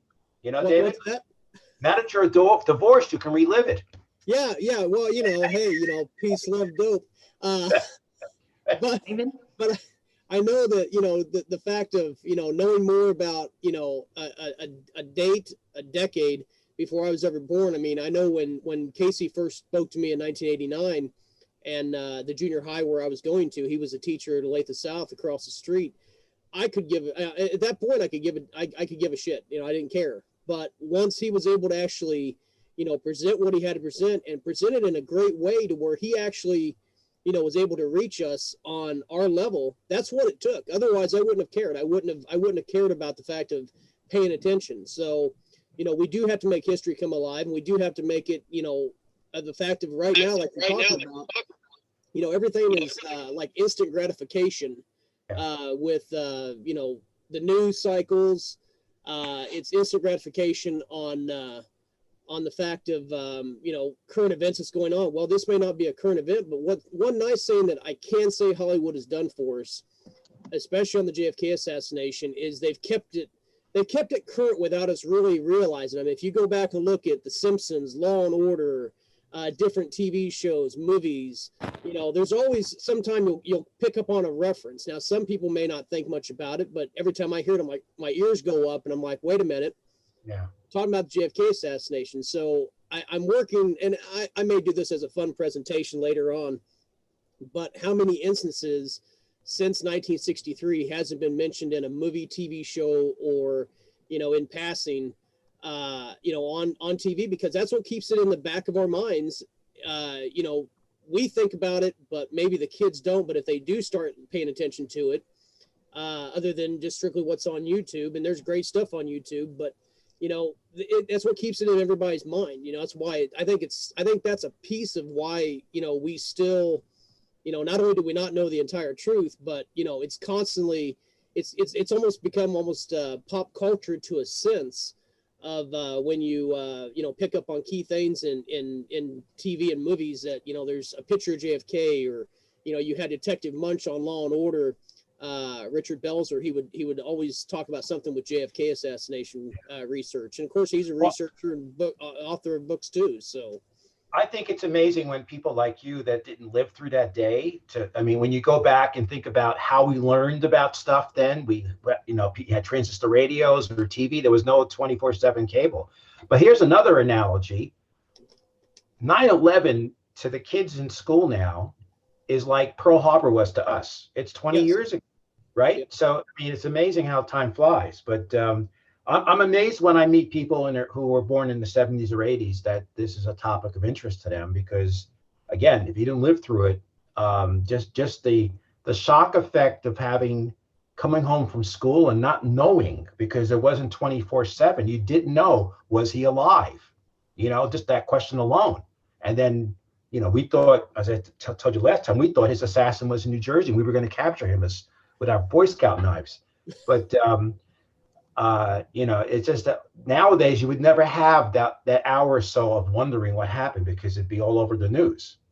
There's another element too, which is just what you're doing here. Obviously, people have assembled, David, with you and your colleagues because they have a common interest. But if you're out in the public, whether it's young people or older people, it's amazing how the cross-networking phenomena takes place. And again, I apologize up front if this sounds like it's name dropping. It's not intended to be. It's just circumstantial. But I was giving a presentation, I don't remember, it was probably 1971 at Rensselaer Polytechnic Institute in Troy. And afterwards, during the presentation, this woman kept asking me questions that caused me pause. It was someone who clearly had some insight. And she came up after me and after the presentation, and we talked a bit. So skipping to the end of the story, it was Mary Woodward, who would later marry Mr. Pillsworth. And she lives like a mile from me in the town I live. She is, as you probably know, since has passed away, but she lived here in Niskayuna, New York, and we exchanged a great deal of information. So this goes back to Craig's comments about witnesses in Dealey Plaza. Arguably, as drawing a line, she may have been one of the closest set of eyes to JFK at certain moments of the sequence. And then I was giving a presentation, an all-day event at a local college 2 years ago, and a fellow in the back of the room asks me another set of questions that were reflecting some insight. And this is a guy I actually knew because he was a member of this group that was coming to this college presentation. And he started asking me questions about Lee Oswald, particularly about New Orleans. And this fellow's name, who lives nearby me, is Bern Rotman. And Bern Rotman was the assignment editor at WDSU in New Orleans. And he's the guy who Oswald talked to on the phone about doing an interview. And again, the story is not relevant to it. And I've had probably 4, 5, 6 of those kinds of cross seating. And what I'll do is take those names and pass them off to experts in that particular area of research and just see what they can explore. So young people bring perspective. Certainly they inherit much of it from their parents. And then people at all age groups have either life experiences or exposures to take you in directions that you never anticipated.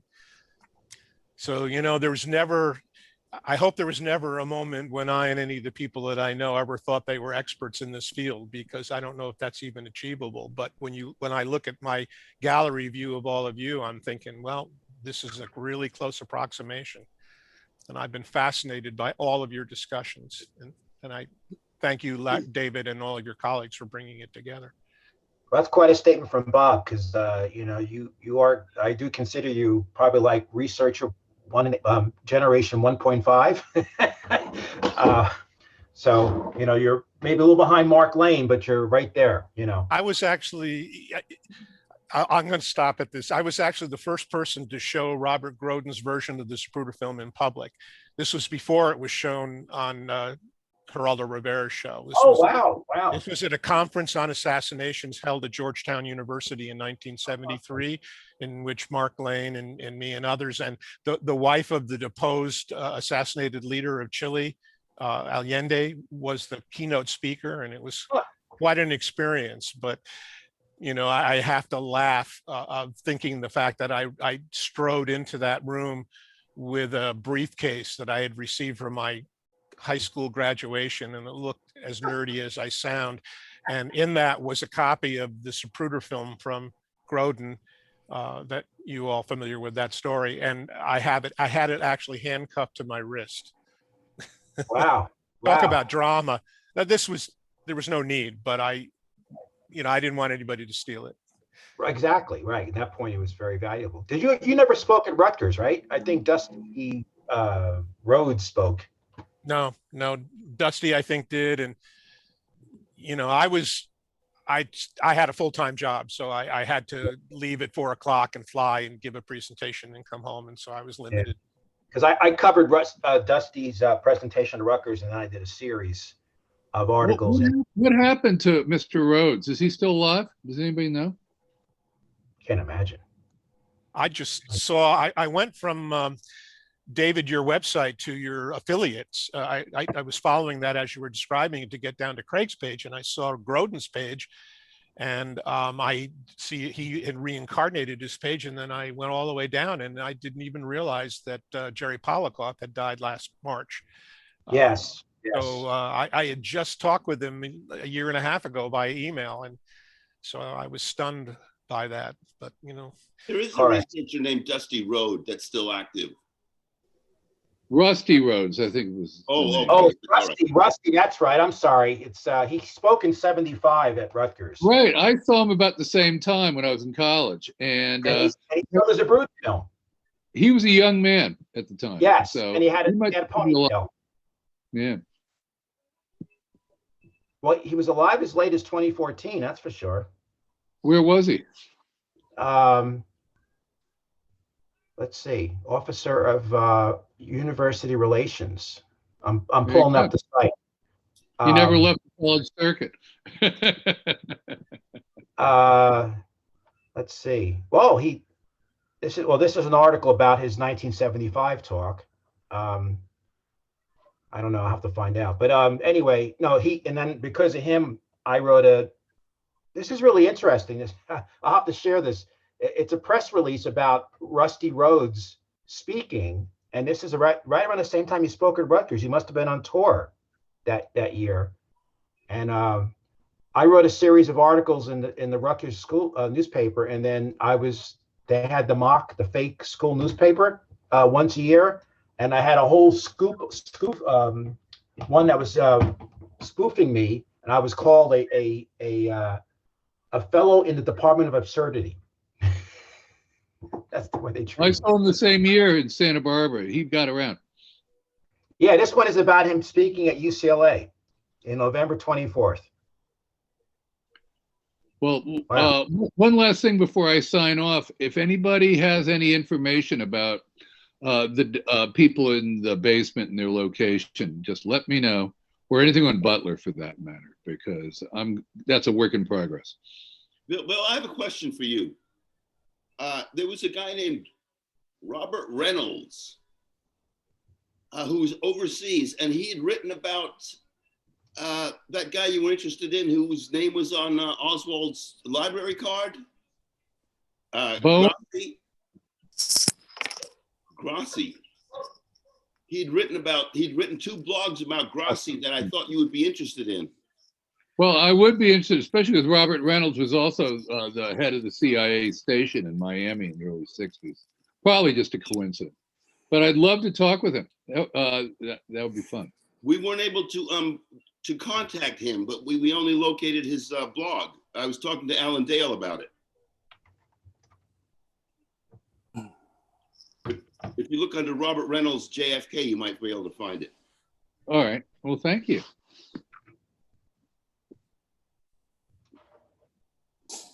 Could I ask a question? Are any of you familiar with or seen the movie that Randolph Benson did called The Searchers? Yes. Yes. Is it Yes. worth a view? I liked it. Okay, thank you.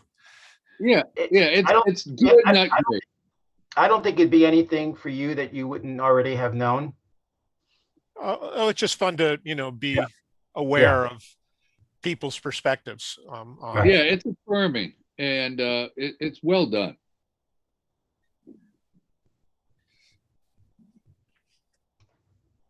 Well, to kind of throw this out Actually, there, Bill, it wasn't you who had done the presentations on Grassi. It was Stu Wexler. So I'm sorry, I was getting you confused. No worries, no worries. I'm always interested in Grassi, but Stu's your guy.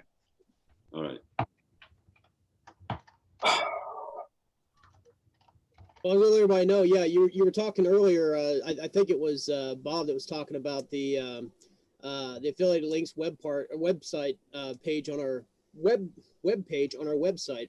It's kind of like the old idea of the old yellow pages.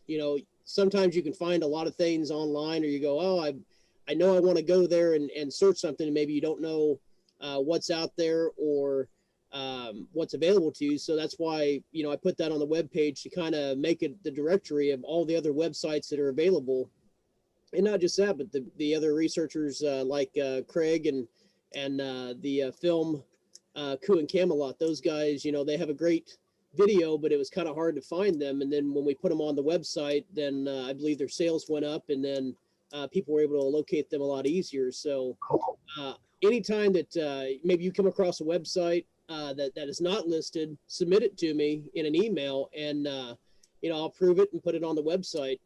Most everything gets approved, and I don't usually stifle anything, but definitely anything to do with like the JFK assassination, the stuff will go there. And I know I talked to Larry about this when we did our very first video back in January, our first meeting. I was showing different websites that you could go and get a hold of information, like radical.org, the archives.org website. Those will be listed as well, and those are great search tools of finding things that I know Larry gave me a good compliment. He goes, well, if it wasn't for you telling us about it, I wouldn't have even known about those websites. So that's kind of the whole point about putting that affiliated web link page together, so that way people can go there and cross platform to other websites. Yeah, I I would found recommend Morissette's website, for example, in that thing, because he's got the best pictures of the investigators and the witnesses and all the rest I've seen. Nobody else comes close. Who was that, Bill? Dennis Morissette. oh, Patrick. Hey. There's a Facebook group where he which he predominantly runs. So that's where to look for the pictures. And he's got a few WordPress sites as well. Well, definitely anything that's out there and it's not listed, it's a group effort. I mean, let me know what I'm missing and what we can put out there. So, to make the list, I mean, hell, I'll make that list all the way, it'll take you 5 minutes just to get to the bottom of it. If we can get that many sites put on there that are good sites for people to go and get information from. So yeah, definitely send me an email with sites that you guys would like us to link to so we can do that. I mean, that was I found all those congressional hearings, which are kind of lost to history, which have some fascinating information about how the Warren Commission illegally classified the records because of the links that you provided. That Wayback Machine, whatever. I mean, it's amazing what's out there. They were, I guess, between the Warren, between the Church Commission, the Church Committee, and the HSCA, these prior hearings were lost. But there's lots of important information about there. Also about, it's interesting how, in the 1970s, most of NARA's database of security stuff, the classified materials, was about World War II. And in the 1960s, most of it was about stuff from the 19th century. So it's only the last 50 years where, it's really become current stuff that they're classifying that they have to try to declassify now. Anyway, I digress. Real quick, I see something here in the messages. This is from Lisa. She wants to know if anyone can, can anyone tell us about the Blackie guy who was with DPD? He seems hanky. Now, I don't know exactly what that means, but I think on that. Blackie Harrison with the Yeah. DP. Ruby was hiding behind Blackie. Right. That's one of the reasons I'm interested in putting this diagram together. There is, okay, since you mentioned that, there is a diagram around. I saw it in the last few weeks. I'll have a quick look, but all the people that are standing around Ruby have been identified as such, like that. Yes, And the problem Harrison is one of them. that you can't really place it well. It's got all the names in the Warren Commission report, as well as the dots, but the dots are blurred and they're placed so tightly together that you can't really map it. And so I need an unblurry copy so I can put the witnesses together. Right. Easier said than done. Mary Farrell's got a copy of it too, but both of them are very blurry in terms of that you can't even read the numbers well. Well, I saw a better copy. I know that for a fact. Good. Rick made a That's what I'm comment. asking for. That'd be great. Rick made a comment about on Netflix, the Umbrella Academy. Part of their story ties into the assassination of the Umbrella Man. That's what I'm talking about. I mean, we have something that came out just season 2 of that. I think it was last year when season 2 came out. That's another thing. I mean, it's keeping. I mean, they based the entire series of season 2 off of the 1960s and interweaved it into the Umbrella Man, the shooter behind the grassy knoll. And just so happens, it was kind of weird because as I'm watching it, I'm seeing the AR-7 rifle that I talk about in the New Theory, New Weapon, and they actually use that in the Umbrella Academy. For me, it was one of those, I couldn't stop laughing about it because I'm sitting there going, the funny part about it is I gave the presentation like 3 years before the Umbrella Academy episode came out with that. And I know I talked to Brian and Casey about it. They got a good laugh out of it too. I said, well, I don't know if that backs up my theory of the weapon, but, we see it, being down there in Dealey Plaza, maybe in Hollywood, but, at least somebody, maybe they paid attention to it and saw my presentation, added it to their episode. But I thought it was kind of funny. If you guys get a chance to check that out, you'll see the rifle. Is that the sci-fi show that there's one weird show that they do a lot of time travel and they had a couple episodes about something about the JFK assassination? Yeah, the Umbrella Academy is Colm Feore. He was in a film about I can't remember the name off the top of my head, but it dealt with Michael Marcati's mom. Rose Sherman. Rose Sherman. The fact of it was is the extraordinary the same actor in there, but he actually is the Umbrella Man in the Umbrella Academy episode, and then he's got like a group of superhero kids that all have special powers. But yeah, I mean it's good. I like it. I can't wait for season 3 to come out. But I really did enjoy the fact of season 2 because that's what it was all about. Was just the 1960s and the Kennedy assassination. So, good comment, Rick. Lisa put up here the AR-7 rifle. She's not familiar with the story behind it. Please fill in. Real quick, my presentation I did called The New Theory, New Weapon that I presented the last couple conferences. The rifle is a rifle that can be it's like a survival rifle, but you can completely take it apart, put it in the buttstock, and the theory that I have is it's the right size of the throat wound, caliber that could have caused the wound in President Kennedy's neck. And when the videos are finalized from the last two conferences, which I'm working steadily on in between scanning documents of the Dick Russell collection, I just got done scanning 6,000 pages of documents last week. Once I get that, once I'm able to get the videos finished, then they'll be available for purchase. And that the presentation I give, I mean, I've had a lot of people, you know, tell me, they're like, that's one hell of a, you know, theory on it. And so far I haven't had anybody really tell me, yeah, you're completely full of shit. So I guess I'm on, you know, the right track of going, at least providing something, getting people thinking that, you know, there's other things involved, you know, other weapons that could have been used than just what we have, you know, stated in the official record.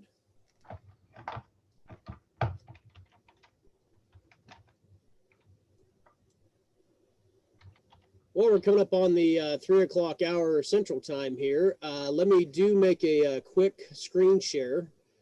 I'm going to go ahead and announce the next Journey meeting is going to be June 12th of 2021 from 1 o'clock to 3 o'clock Central Standard Time. Now, I do want to give a quick update on John Newman's presentation. I spoke with Dr. Newman just last week, and we're looking, I was hoping to have a firm date before today's show, but you will have to find out. I will send an email out to everybody to let them know when it's going to be. And please, everybody, you know, let everybody else know that they need to get their ticket for. This is going to be a 3-hour presentation. We're going to start at, it'll be on a Wednesday evening instead of on a Saturday. That's when Dr. Newman's going to be available, and he wants. And I think, hell, we'll mix it up. We'll have it on a different date, but we're looking 6 o'clock. And I know for Bart, this is going to be a late night run for you, but I definitely would love to have you there starting at midnight. Yeah, it's basically going to be well, you're 5 hours ahead of me, so you're looking about 11 to 2 a.m. So you may want to definitely you know, either drink a hell of a lot of caffeine or take a nap before, but we're looking about the third Wednesday evening of June, probably the Wednesday following June 12th. I don't have that exact date yet, but when I do have it, like I say, I'll let everybody know. Now, what Dr. Newman is doing is he's going to be doing a pre-recorded section. Now it's going to be, he's taking basically 3 sections of about 15 to 20, I think it's about 15 to 20 minutes a piece. And then we're going to, pardon me. Oh. Someone got excited. Sorry about that. Yeah, damn Chihuahua. You know, he wants to be on the show too. Anyhow, we're going to do a 45 to 60-minute video. It'll be 3 sections of pre-recorded, and then Dr. Newman is going to come on and do a Q&A after the first part. And then we're gonna go ahead and roll the next clip, which will be another 3 sections of 15 to 20 minutes apiece, and then we'll do another set of Q&A after that. So it'll be an evening with Dr. Newman and his presentation, and you get an opportunity to ask questions about what he's presented. You know, and I'm sure he'll have a lot of stuff to add to the video presentations. But we're looking, like I say, it'll be a Wednesday evening. It'll start at 6 o'clock Central Time. It'll go until about 9 o'clock Central Time, and we're gonna do that in the evening time. So when I have the exact date, you already pretty well know the time. But when I have the exact date, it will be posted. You'll get an email, and then the tickets will go on sale. Or actually, they're free e-tickets, but it's a free event. It's really. He's the kickoff of doing one presenter a month, where it's just that researcher. I know Bart, he's going to do one with us in the future. And with Bart, it will be, I'm kind of trying to base it around the time of when it's available for them. And since Bart's overseas, you know, the date and the times might be a little different than what we're used to, but that's okay. It'll be a marathon sesh.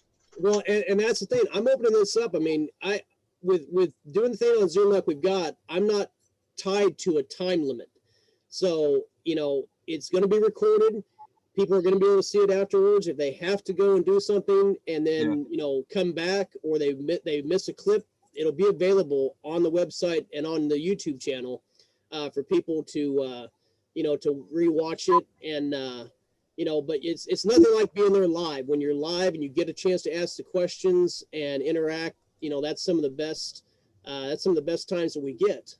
So definitely when we get to Bart's time, if it gets to 8 hours, Bart, I'll still hold on to you, but I'm probably going to have to, you know, dive into some libations to keep going.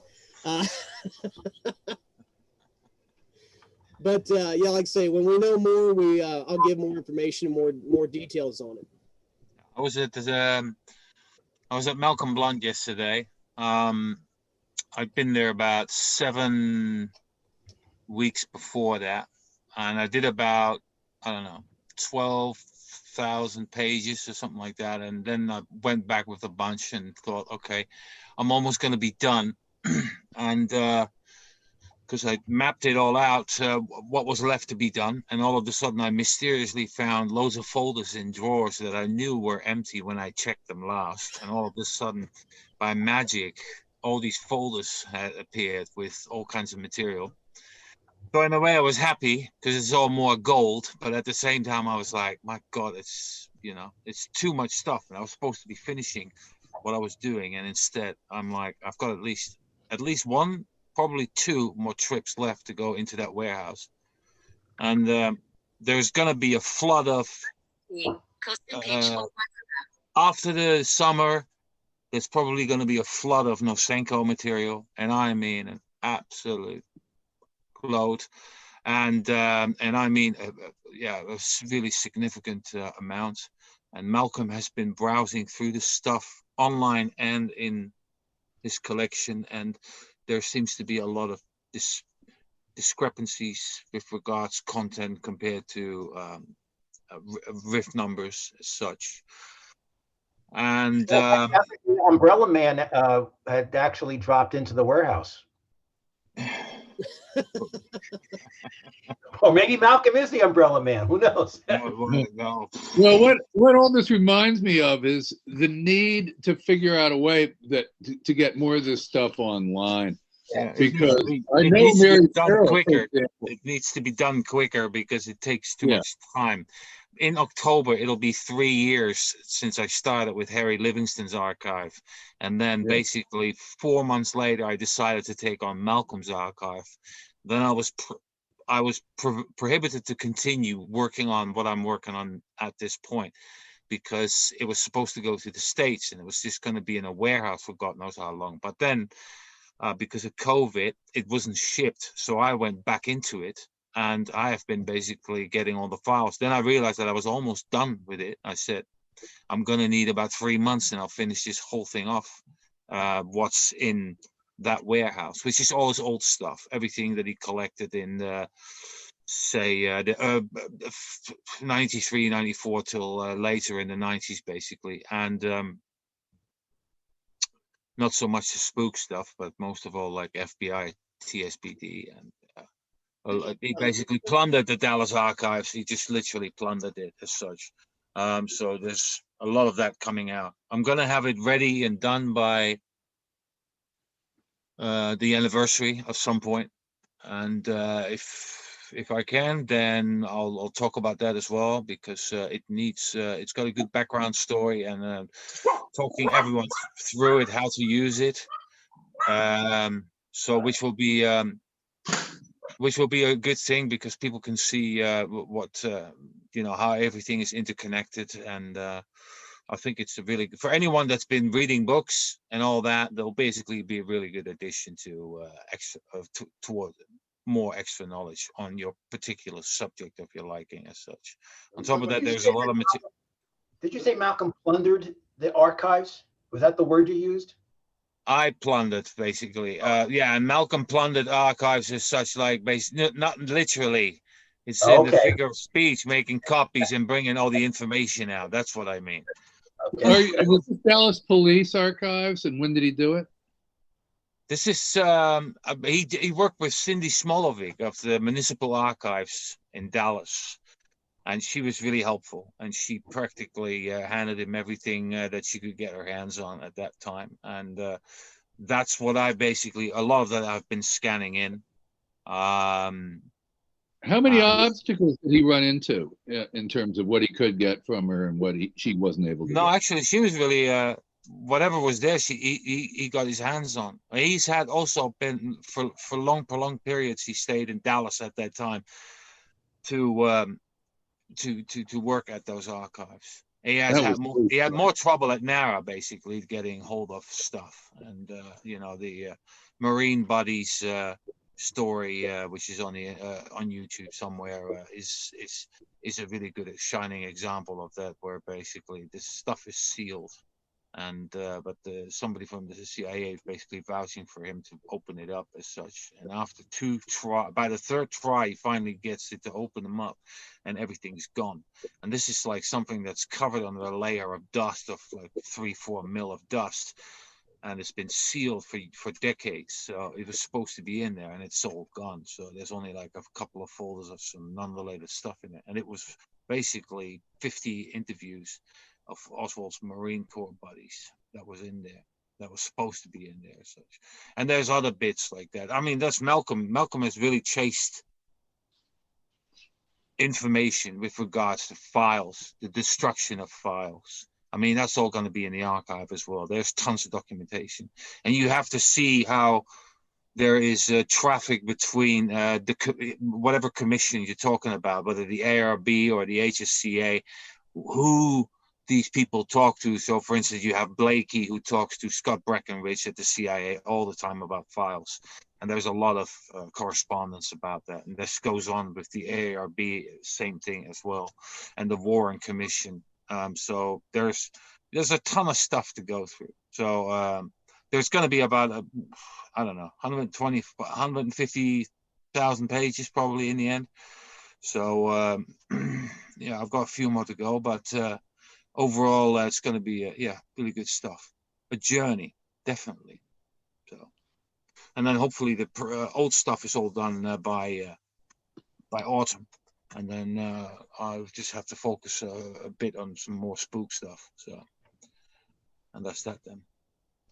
Bart, I just sent you a message on the chat. If you could take a look at that, and if you could find something, we can talk about it offline somewhere. I'm just looking for. You mentioned that Cindy Smolovic. I worked with her for 2 or 3 weekends in a row many years ago, and she was giving me documents that I didn't have any idea what they were.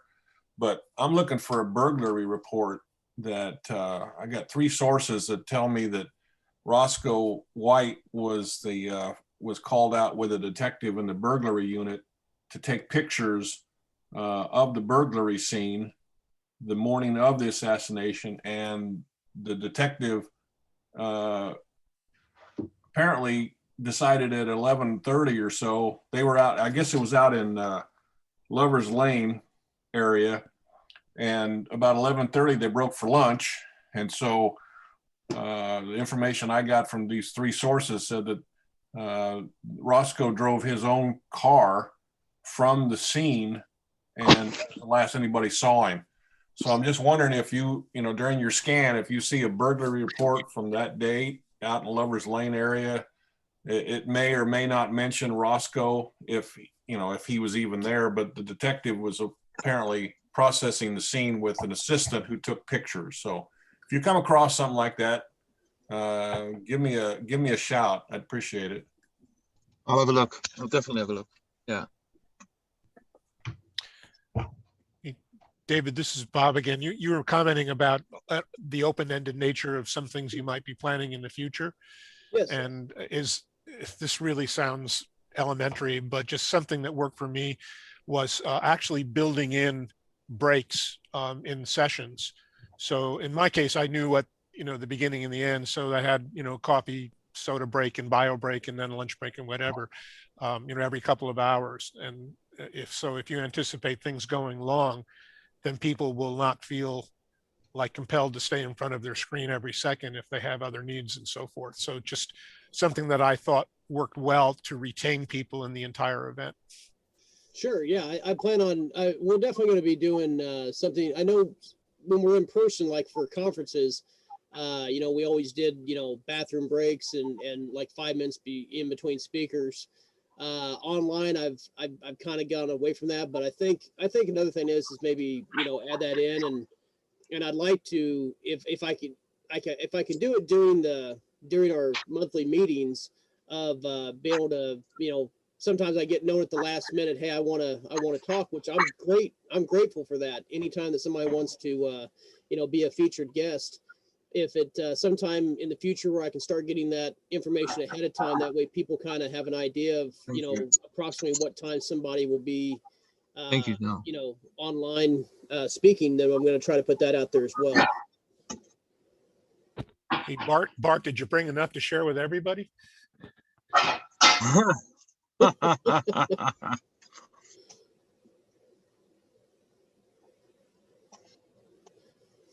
Well, does anybody else have anything they'd like to talk about? I'll just give you something to think about. Remember I was telling you that I was doing these presentations in the 70s? Yeah. Think about computers in the 70s. They didn't exist. So I was doing everything with 35 millimeter slides and 16 millimeter film. I showed 660 slides and probably a mile of film back in those days using theater type projectors. So it was a very interesting experience when I ended up at Troy High School and the teacher gave the kids a questionnaire afterwards. And the very first question that almost every kid asked was, what was that stuff he was using? I remember back when I first started seeing Casey in presentation form, and that was before PowerPoint, and we had computers obviously, but PowerPoint wasn't really the thing at that time, or ways to play video. So he would be showing things off of video projectors and off of slideshow presentations with actually a slide projector, and the overhead projectors with handwritten stuff on there. So yeah, I will say one thing: technology has definitely helped us in the fact of being able to do what we're doing now than what we were doing, even 30 years ago. And it sure as hell makes presentations a lot more enjoyable to look at, and a lot faster to go through instead of having to change a carousel out, and God forbid you got them turned around or upside down. I got a question for Bob. Bob, I wanted to ask, are there interviews that were done in the 70s, 80s, that era, when you were extremely active, that you think have been lost in the annals of time, or you think that could be found easily in archives? Because I just keep finding that a lot of the stuff we keep looking for was documented back then. And it's not always easy to get a hold of it. Bill, I don't have a firsthand knowledge to answer your question in any reasonable way. However, those of you who knew or now know of the history of Bud Fensterwald knew that he had an uncanny knack to communicate with and get information out of people. And the whole team at the Washington-based Central Intelligence Agency, right? When I used to say I worked for the CIA, they said, really? Yeah, and I would say the Committee to Investigate Assassination. So we added the T in there. But they had a lot of people that they interviewed over that time. And to be honest with you, I don't know what became of that. They're digging out their files as we speak, I'm happy to report. They're trying to they wound up getting a hold of so much material, they filled rooms with documents. And now they're trying to break it down, organize it, digitize it, the rest. So that's good to hear. That's something I will let them know that is out there, because at this point, they've forgotten what they've got in some instances. Yeah, I mean, many of you may know the story that it was Bud Fensterwald, not directly associated with the Committee to Investigate Assassinations, who facilitated basically the demise of Richard Nixon by representing one of the Watergate burglars in his relationship to Judge John Sirica. McCord, as I recall. Yeah. That's correct. And I remember it just was coincidental. I happened to have called Fensterwald on a Sunday And his spouse said, call him at the office. And I'm thinking, lawyer working at the office on a Sunday. And I called him and he said, I just can't talk now. He said, but make a mental note in your day planner that about 2 months from now that you were talking with me when things were going to change. Bill, it slips my mind and it's embarrassing. His closest colleague who ran the assassination. Jim Lazar is still alive. Yeah. Who's that? Jim Lazar. Jim Lazar. Yeah, I'm sorry. And Jim is a master at retention and of information. So I would think, and I'm sure you have a good relationship with him. I hope you do, that he would know the answer. He would know the answer to the question you asked me. That, well, Jim's getting along in years now, so his memory's not perfect anymore. Yeah. Well, isn't it thought now that McCord was in Dallas that day? No. It was not directly related to anything with the JFK assassination. No, haven't we learned that since? I'm asking, have we not learned that since? And did Bud ever know that? Did Bud ever suspect that? I have a suspicion, but I'll leave it to others more educated on that answer. But the tie-in between individuals involved in the committee to re-elect the president and the JFK assassination have been an interesting line of research and discussion for decades. I'll say. In particular, E. Howard Hunt and Sturgis. And even a tie-in to the assassination of Dr. Martin Luther King. There's even an element there of depending on how you interpret faces on photographs. Mm-hmm. Well, the technology for the photographs, it hasn't been there for the last 50 years, but it's starting to look like it's finally here. And I'm still looking for somebody who can point us towards someone who's got an accurate scheme for doing it. Because right now it's being held by private security firms.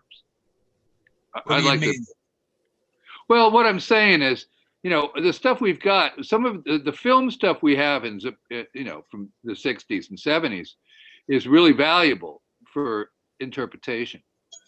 Newspaper clippings, not so much. But we've been plagued as a community for 40, 50 years of bad IDs because it's an art, not a science. Until recently, now it's becoming a science with the abilities they've got to interpret photographs with advanced technology. The problem is, it's really simple. First of all, you want to get the best generational copy. In most cases, the original. But the originals of most of the most important films are disappeared under lock and key, or secured by the Sixth Floor Museum as such. Like the Prayer Man. Yeah, well, that's one of them. But there's many. And what I'm getting at, the point I'm trying to make is that there's firms that specialize in doing the ID. I know that. The thing is the artificial intelligence basically to apply to de-blur, for instance, or to find people in the background and so forth. That's what the artificial intelligence does. A while back, there was something about, I saw a bunch of scientists in the Netherlands. They had letters from 300 years ago that the postmaster couldn't deliver and were still shot with a seal, with a wax seal. So they didn't want to damage by breaking the seal. So with artificial intelligence, after taking scans of these papers, of these letters, they managed basically to see through the layers of how these letters were folded as such, and could translate it, and basically made all these pages, layered them all as such, and basically could display the whole letter while it was still just folded up and sealed shut as such. So that's something like, that's with text, but that's what you want with photography, for instance, and especially deep blurring is something that you really need. But you need a really good copy. And the problem is also, like for a prayer man, an example is, it's too far in the background. It's not close enough. I've already gone via that way. I've tried to. There was a guy in Canada that I work with, and he basically tried to de-blur it, and it works or it doesn't work. It's not really. It's there, but it isn't there yet. It's not like a foolproof type of thing that's going to work on. No, but it'd be nice to have a good techie we could work with on a regular basis. We don't have that I know. No, but then again, you have to search for the best possible copies first of all. That's a mission by itself. There, you know. That's a very thought powerful I- comment, Bart, that, I mean, that's why Grodin's contributions were so significant, because he had gotten his hands on such an early copy of the Z film and really didn't tell anybody about it. And ultimately, it became very powerful, because even the best AI is not going to insert information that's not there in the original. It's going to approximate it, but it's not going to replace it. No. And and there's CIA agencies that do that. Raytheon Corporation, which bought out both Baranek and Newman, they've got very powerful technology to do that, but I'm sure it's all very top secret and Well, so forth. But defense is always ahead of, when it comes to technology, defense is 5 years ahead of what's out in the private market as such. Yeah, very, That's how that very works. significant point. Yeah. I remember the very first copy of the Zapruder film that I actually got from Jim Garrison, and he had said to me that he felt his entire theme of his investigation would have gone farther just simply in having a copy that was much closer to the original. I don't remember the number now, but I think what he worked with and ultimately in the trial was, I think, a 7th or 8th generation copy. Can you imagine copying this little tiny 8mm frame Exactly. 7 times? It looked like utter rubbish. Yeah. Every bit of details basically just swamped out and too dark and so forth. Right. And it was not represented accurately in Stone's film. I mean, in Stone's film, they used a later Grodin version in the, what was shown in the courtroom. But be that as it may, Bill's question is really powerful. You get closer to the originals, and there's just simply more data there. Right. We do have some good copies. I keep coming back to the same point. We don't have reliable people to work with, and you need a staff of people like Grodin. We're spending tens of thousands of hours of time, not doing good IDs. That's my point. Well, I spent years doing this, IDing people on the street, going through footage. When I really got it back into it in 2015, one of the first things I did was I got all the high-res copies of documentaries that were all surprisingly fed on a torrent from the Russian Federation. And so I basically downloaded all these documentaries in 720 or 1080.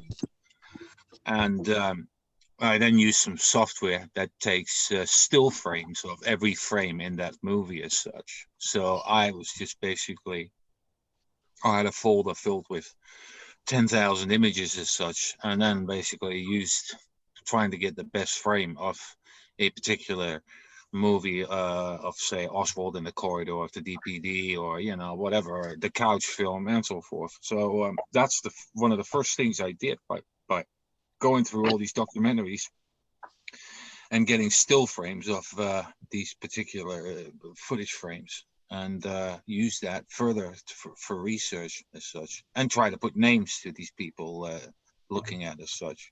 So there's only been very few people that have actually been doing this, but trying to figure out who's who and what they were doing and so forth. But what we ended up focusing on was the group right in front of the Texas School Book Depository, so in front of the stairs. So the other thing you have to remember is that Grodin's work was all done photographically. It was all optical. Everything that he did not use the technology of pixelation and so forth. He worked within the grain of the original film, and then when he increased it to 35mm and ultimately 4x5s, I think was the bigger size he made. It's all done with optics. I think it was a process called rotoscoping, which he called it that. That's his. I think rotoscoping I'm familiar with is more in the animation business, but I think he used it to capture each frame. And then one of the things he did was he center framed it, so that when you look at some of his versions, it's focused exactly, for instance, on a point on the limousine or a point on Kennedy, and that stays exactly in the same position regardless of the movement of the camera and the change of the distance to the camera. And it was very powerful in that regard. So Bob, what is your take on the Zapruder film? Do you think it was altered? Okay, qualified by the fact I have not done any significant research. I've read all of the things about it, and I do not think it was altered other than the either, I'll let you argue whether they were intentional, but the cuts in the film that some argue were done in the archives, where you have those missing 6 frames, which really weren't missing. It was just the way that it was respliced. But my knowledge at this point is that the film is genuine, and the defects in the film are sort of Occam's razor explanation, which is they just were defects from bad handling. And so the film was cut and restored. And of course, those 6 missing frames reappeared, and not, you know, not after they were not shown in the Warren report. So you think that you think the back of the head, the darkness there, is just a natural, just something like natural from the processing, and it wasn't, you know, blacked out to hide a blowout, right? Yeah, that I think the film is genuine with respect to. I didn't realize what the focus of your question was, Larry.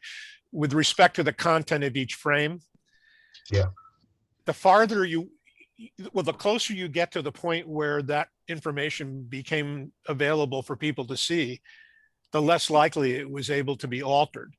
You know, unlike, for instance, autopsy photographs, which, right, you know, I'm a Cyril Weck believer with respect to that. But Zapruder film, I don't have a personal feeling, but again, it comes from a person who has not done extensive analysis on it. Okay. Just curious. Yeah. Lisa seems to have a different view. Does Lisa want to talk?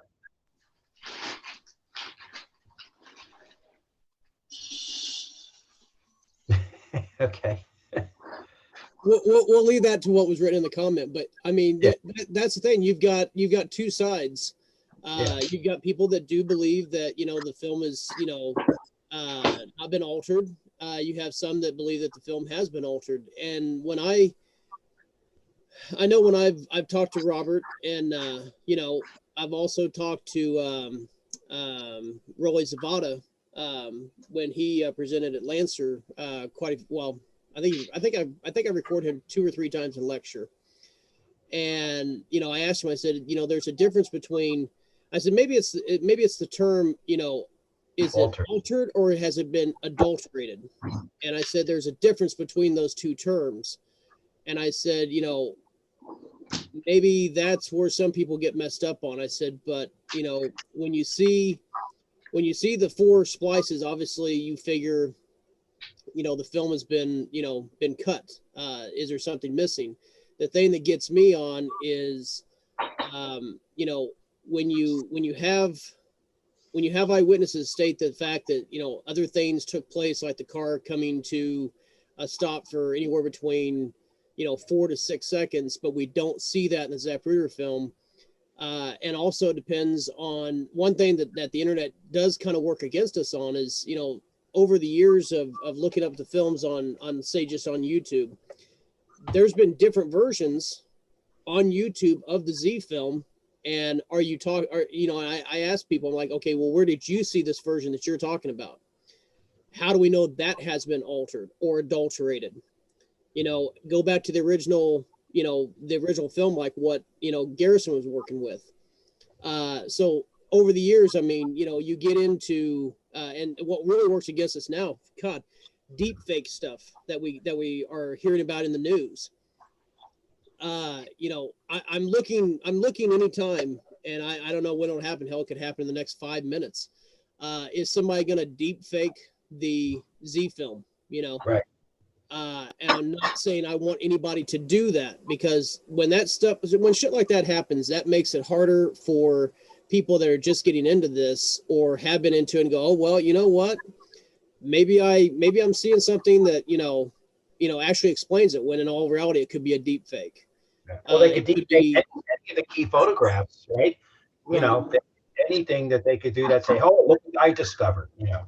Yeah, I mean, I can take and put Casey sitting in the limousine between JFK and Jackie, no problem. I mean, you know, and I can do it in a crude way, or I can feed it in there to where it looks like he's actually in the damn car. You know, I even I did it one time, and I even showed Casey. I said, "Here you are. You got a Texas cowboy hat on," and he looked at me, and goes, "Really?" I said, "Yeah." I said, "But that's the problem." I said, "You know, how do we know that things haven't been altered or adulterated?" You know, I said, and with the technology we have now, it's becoming harder and harder to find out what's the truth and what's a lie. This is So, Bob. I just read Lisa's comment. I wasn't sure what Larry was referring to, but now I get the context. And all I can add is, and for transparency, I've been a close friend of Bob's for decades, since 1970 or so.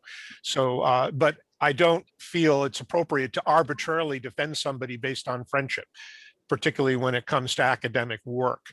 So I would be open to any point of view on that. However, I would offer this, that the copy of the Zapruder film that I purchased and the copy that Groden gave me and the copy that I got from Garrison are all identical with respect to the content, frame by frame, even including the splices.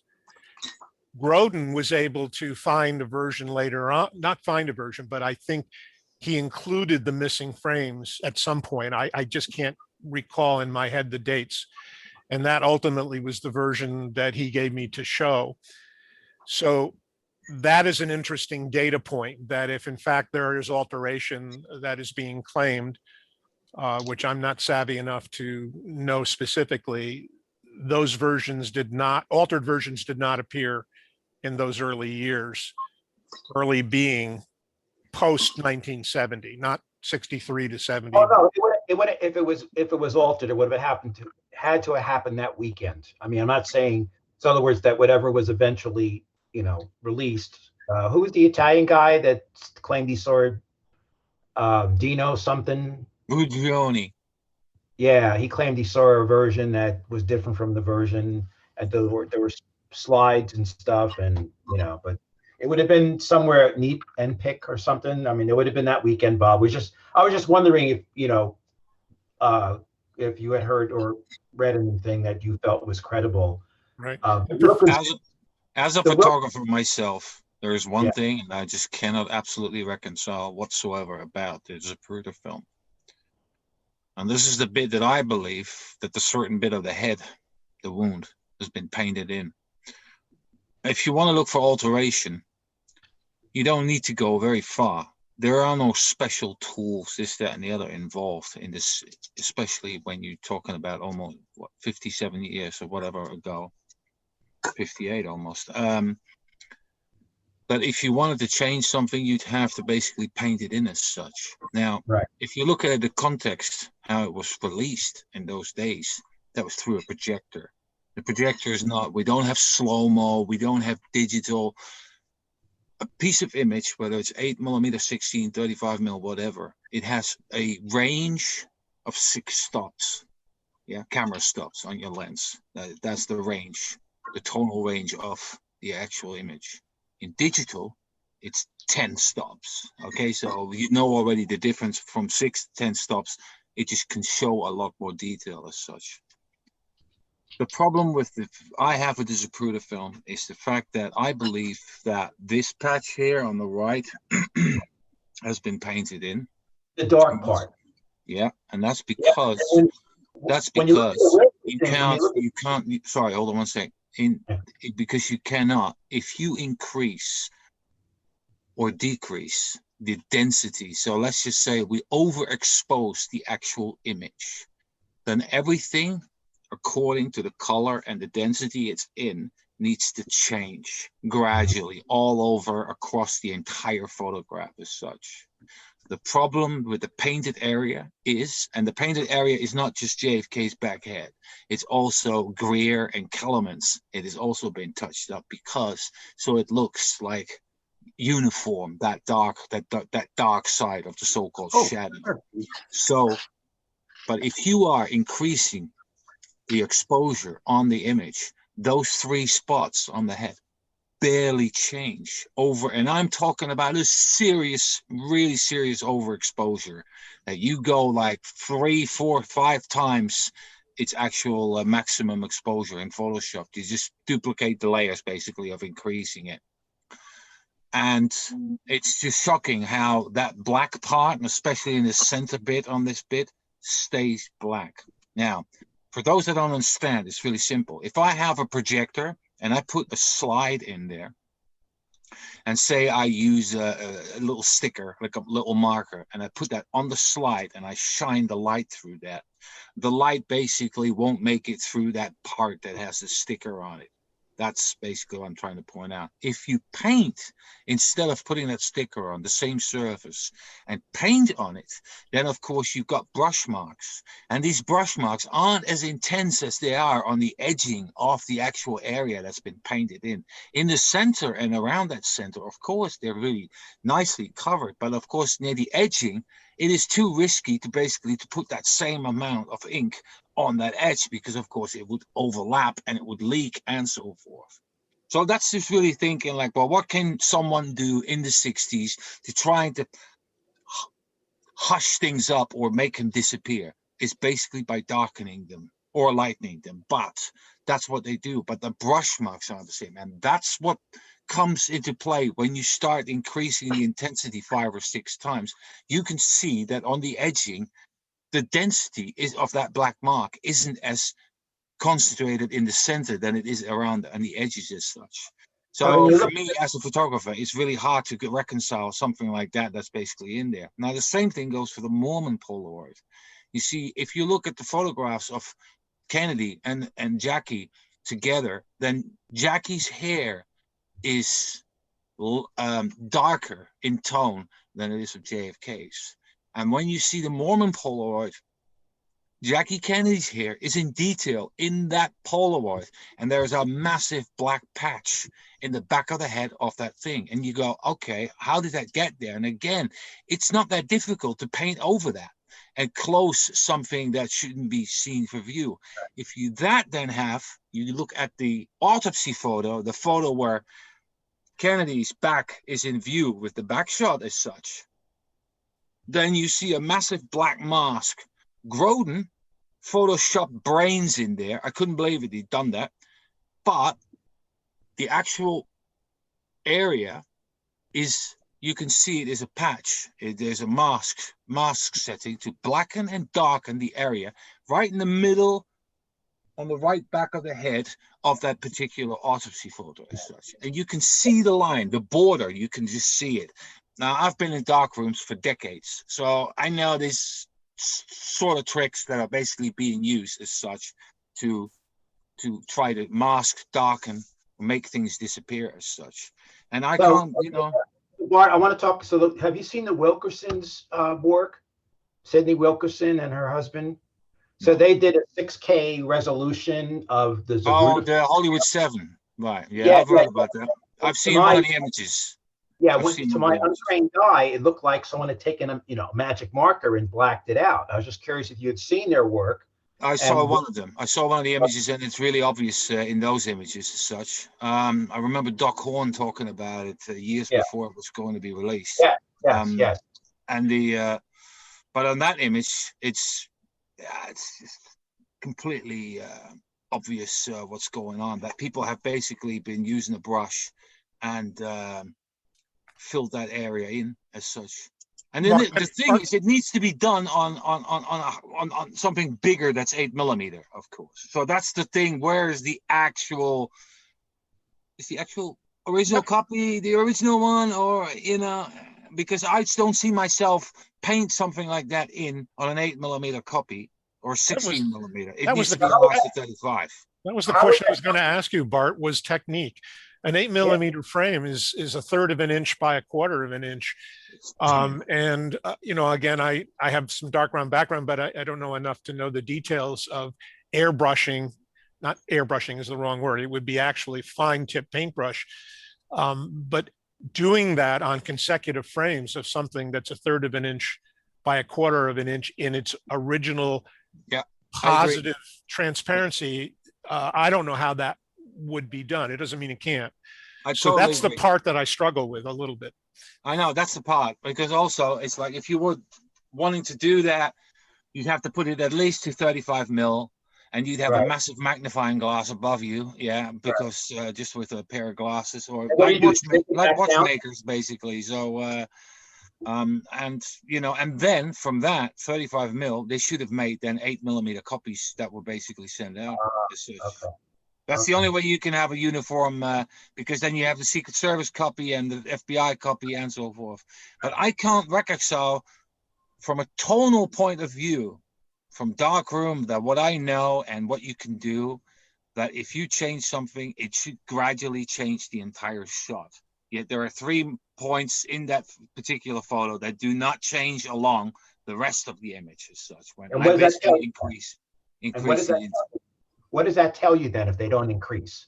that's because the density has been, there's no light coming through. So they have basically prevented light coming through the actual optical image. So you're saying it that's doesn't the matter how evidence dark of the image is, because you can still turn it white if you just keep whacking light through it. Yeah. But if you have something, that's why I gave you that example with the sticker on the slide. If you do that, no light will go through that particular area that's blocked off as such. So you're That's my the expert. same with the paint. You're my expert witness. What you're saying then is that that is the evidence of alteration, right? To Is that me, what you're it is, saying? yeah. Okay.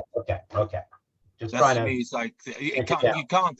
It's like it's just physically impossible, you know. So So let me ask you the other question. So the argument is that the black in the back of the head is just from a shadow from where the sun is. So are you able to say, when you look at those few shots where the head is, that mark appears, that it can be just a natural shadow? If not, why? No, because what they did was for that, you even if you grab the Mary Mormon Polaroid and put it right next to the actual imagery just before the headshot, then you already can conclude that it doesn't add up to shadow. Secondly, what's more important is that it's November sunlight at 1 o'clock. It's incredibly soft. Yeah, doesn't matter how it's just incredibly soft. It's not harsh sunlight as such. Shouldn't create a harsh, deep shadow. The problem is purely because if I whack light through that and I put 5 or 10 times more the amount than I normally would to overexpose something like that, that all the light needs to go exactly through the frame equally, and that's not what's happening. There are painted areas that basically block the light coming through, and therefore that's for me is evidence of a paint job. And so therefore, is that the same analysis when David Mantic talks about that ultra white spot on the x-rays of Kennedy's head? Is that the same? I haven't looked in yet. I haven't looked. No, that's something different. But I will. That's totally different. That's completely different. The Mantic angle on that is completely different. There's a physician out here in California who has done some good work on a mock-up of a model in which he attempts to give an explanation anatomically of what you might consider a whited out space above the right ear, if you know what I'm referring to there. Yes. And so I'm not disputing what you're saying, but he has an angle on it which is interesting, that the flap itself, that is a flap of the skull being held on by fascia, extends off the side of the head and covers the ear, and that it could be now he didn't say this per se, but it could literally be a shadow from direct sunlight, which is shining from the front to the back. I'm not ruling that out. I'm just giving you a preview of this model that he's working with, which has some merit. Not sure if I made myself clear with that. So you're talking about the Zapruder film, not the X-ray that we were talking about. That's correct. I'm talking 100% about the Zapruder film. And so that the overexposure in question is of a much, much lighter anatomical element of the fascia from the inside of the skull, holding a flap of the skull on. And so that when Jackie Kennedy testifies, I was trying to put his head back together, she probably took the flap and flapped it back over the top of his head, and she was holding her hand there. But that's And, it. There are two issues with the Zapruder film. There was that flap issue, and then there's the back of the head, the dark spot in the back of the head. That people I think understand. And so Yeah. what I'm suggesting is a hypothetical possibility, is that the flap itself obstructed the sunlight, if you see what I mean. I see. And it's the Okay. shadow of the flap. Ah, I'm not disputing what Bart is saying. I'm really just discussing hypothetical possibilities, which this if that was flap true, model. though, if that was true, Bart, would the shadow still be seen from the Mormon side of the? So she's on the left side of his body. Zapruder is in the Mormon Polaroid. You can actually draw angles, rough Yeah. angles Right. of But- them but in that if- image. Mormon's on the opposite, almost exact opposite. Right. So if there's a shadow from the Zapruder perspective because of that flap, I was asking Bart, would that also show up in the Mormon angle? Because there's no, the sun is, to her.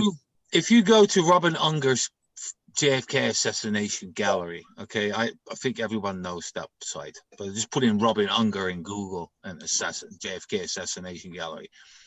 There is a really large scan of the Mormon Polaroid. It's really big. I think it's about 4,000 pixels wide. If you look at that, it's the drum roll scan, I think. I'm not sure if it's Josiah Thompson's one, but it's a very good quality copy. And in that copy, just look at the back of JFK's head. Just look, and you'll go like, well, who got the brush out on this one? It's just so obvious. Then you look, then you go, okay, now let's look at the shadow at the back of the head, but especially the back right side. And you go, but the shadow, it just goes around the corner as well. But see, Bart, I go, hold on a minute, this doesn't add up at all, because you've got a really deep, dark shadow going from here all the way around the back of the head as such, with a really soft sunlight sun of November. So, but to the Bart, that's the issue that I think Patrick's also talking about. There's two separate. There's the flap that comes down, and then there's this really dark spot in the back of the head. And so, I'm not sure if we're talking about it. Are there two separate images we're talking about? One is the shadow from the flap, and then in the very back of the head, where if there was a frontal shot, and people said there was a blowout in the back, that's where that would appear, but it's blacked out. What I'm trying to point out is that your light source, in this case the sun on November 22nd, the angle where it was positioned at that point, right? And basically what that would do to, say, the person standing there, what would the sunlight do? And how much shadow would it create, and so forth, and also into what direction? And also, you must not forget that Kennedy had his head turned to the left because he's leaning towards Jackie on the same time. So you got to take that into consideration as well. So then you look at quite a few angles. Now, I'm not a photogrammer doing photogrammetry, but it gives me a rough idea to what the shadow ought to look like. And if you look at Zapruder and you look at Mormon and it doesn't add up, that's the issue with it. And especially the amount of head that's basically being covered in shadow as such. On top of that is that stupid black patch in the Mormon Polaroid on the back of JFK's head. Then when you look at the autopsy photo where he's basically being held up, where you have the fingers in the picture and you have the back wound, there is that reappearance of that stupid black patch again. So, and then you look basically at the Zapruder shots. And then you go, hold on a minute, this just doesn't add up. Is something really wrong? So, and then you realize, like, okay, hold on, there's a bad attempt at masking here. And you know what? I always thought that this comes from the Fox, the Fox set of autopsy photos. There's Gene Fox, who was a Secret Service agent, and why they basically got hold of that picture with that stupid patch on the back where you just basically can see the bordering of it as such. And you know what, also from an aesthetic point of view, it goes completely against the grain when you are talking about autopsy photos, because autopsy photos are meant to be really, really clear and just have no shadow and just, lots of detail. Yet instead we got a whopper of a patch on the back of the head, basically, that is in the center of the Right. photograph.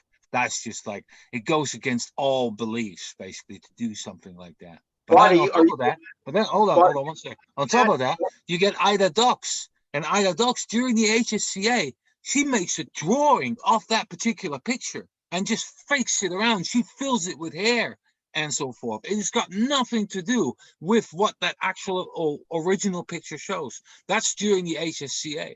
And that picture is just a massive problem. Bart, And they was help that her you? to fake it. Did you put up that, or David, did you put up Robert Unger's? No, Jane I Gallup? put that up to show where he's talking about on the patch. Yeah. Right. Yeah. Okay. And then the Mormon is right underneath it. Right. Interesting. It's just something I go, doesn't add up. So there's a couple of things where I just go, nah, sorry. And other than that, I have absolutely no, I don't know, but the things that John Costello saw and all that, I don't see them, and I don't think they're that off as well. But I just thought, what, back in the 60s, if they wanted to alter something, it would be done with a brush. That's what it would be done with, and not just like overlaying and because also press for time. If you want to do that, you got to do that real quick.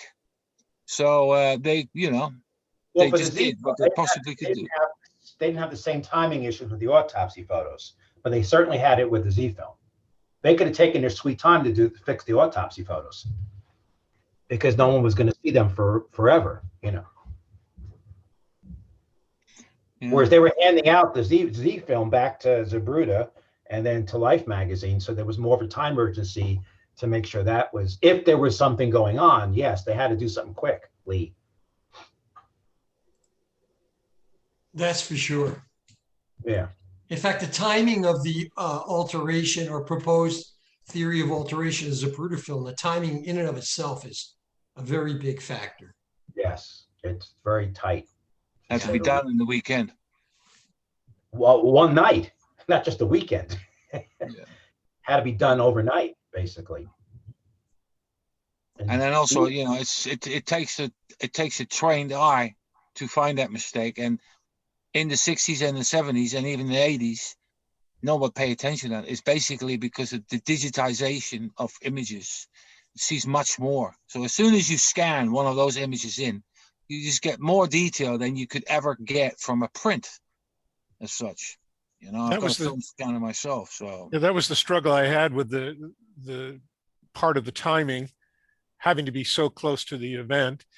And Bart, you were suggesting, which came to my mind too, that in order to do this touch-up, it would have to have been enlarged and then reprinted back down to 8mm. I'm not familiar with any evidence of that, because that's a lossy process, even optically, going up and then back down. It would And already be two generations at that point already, yeah. Right. So you're looking at the third generation copy.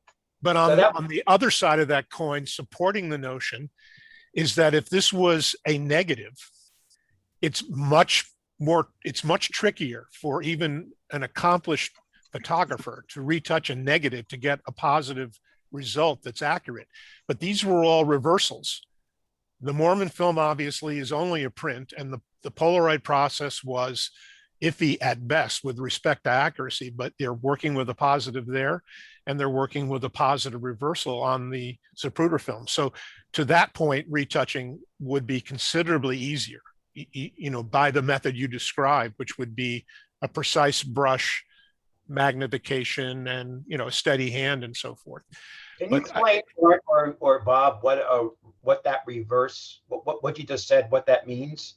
Yes, it means that the film that comes out of the camera is not a negative. If you take black and white and color stills, you have negative film, and the color process and the black and white process are different, and the negatives are done by silver.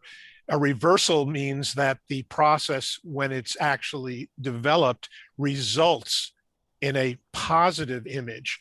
And you see that either as a slide or a film, which when you show directly, you don't need to print it. You show it directly by shining light through it. Oh, okay. And so that's called a reversal. just in general, it's when you get positive image on film versus a negative image. So when motion pictures are made, they are done on negatives and then ultimately printed on positive film. But when you send your 8mm film off to a photo house, it comes back the same exact celluloid that you sent to them, except that the chemical process reverses and you get green where it's green and red where it's red and so forth, versus cyan. Yeah, positive. The film itself in color is cyan, magenta, and yellow, and it uses the reversal of light to do that. And that would be amenable to touching, to photo touching, absolutely. But, you know, I mean, I can't analyze this with the age of my eyes, but boy, that would be a fairly impressive technique to do that on, let's say, frames 3, 14, 15, and 16. Yeah. Get it done, but I appreciate the pause that it causes to Bart and others who have thought about this, and clearly Lisa has shared her versions of it, and I've read many other sites. So I am conflicted, and right now I'm coming down on the simple explanation, which is that it's some anomaly that's not yet explained, but it could be that they were that clever and that quick. I would just, the thing is, it's not just that I believe that the paint job was done. I look at it in conjunction with the autopsy photos and what doctors have said. And if you just look at that, where they all point out, like, where's the big hole? And they all go like roughly around here or here, you know, things like that. And you use that in conjunction with what the autopsy photos say. And then look at that discoloring of that black patch inside the zapruder. And I'm thinking, hold on a minute, they're all connected. And then you get Mary Mormon and you go, that's connected too. It's all connected. You're using multiple lines of evidence, basically. We say, as a, you know, in court, multiple lines of evidence to support your conclusion. It's not just a Z film, but it's the accumulation of all these things that you're looking at leads you to that conclusion. Yeah. Okay. And that makes perfect sense to me as well. I struggle with the implementation, the logistics, the timelines of accomplishing those tasks, not only in how far apart they are, but how long they might have taken to do. You know, certainly there was a considerable amount of time to manipulate what came out of the autopsy room. But, you know, I'm not arguing it, honestly. I'm trying to educate myself by listening to this discussion and saying, how do you reconcile those things? And I see the trouble that you are presenting, Bart, which is you're looking at the thread of consistency. And if you say to yourself, you back off one layer, which is not how did it happen, but why did it happen? Did people know that soon on that they had to engage in those kinds of very, very skilled activities? I'll tell you something. It's a really nice that you bring that up. But if you, like me, when you look, I don't read books anymore. I haven't read I don't know when the last time I really read a book on the JFK thing. I've just been going through documents.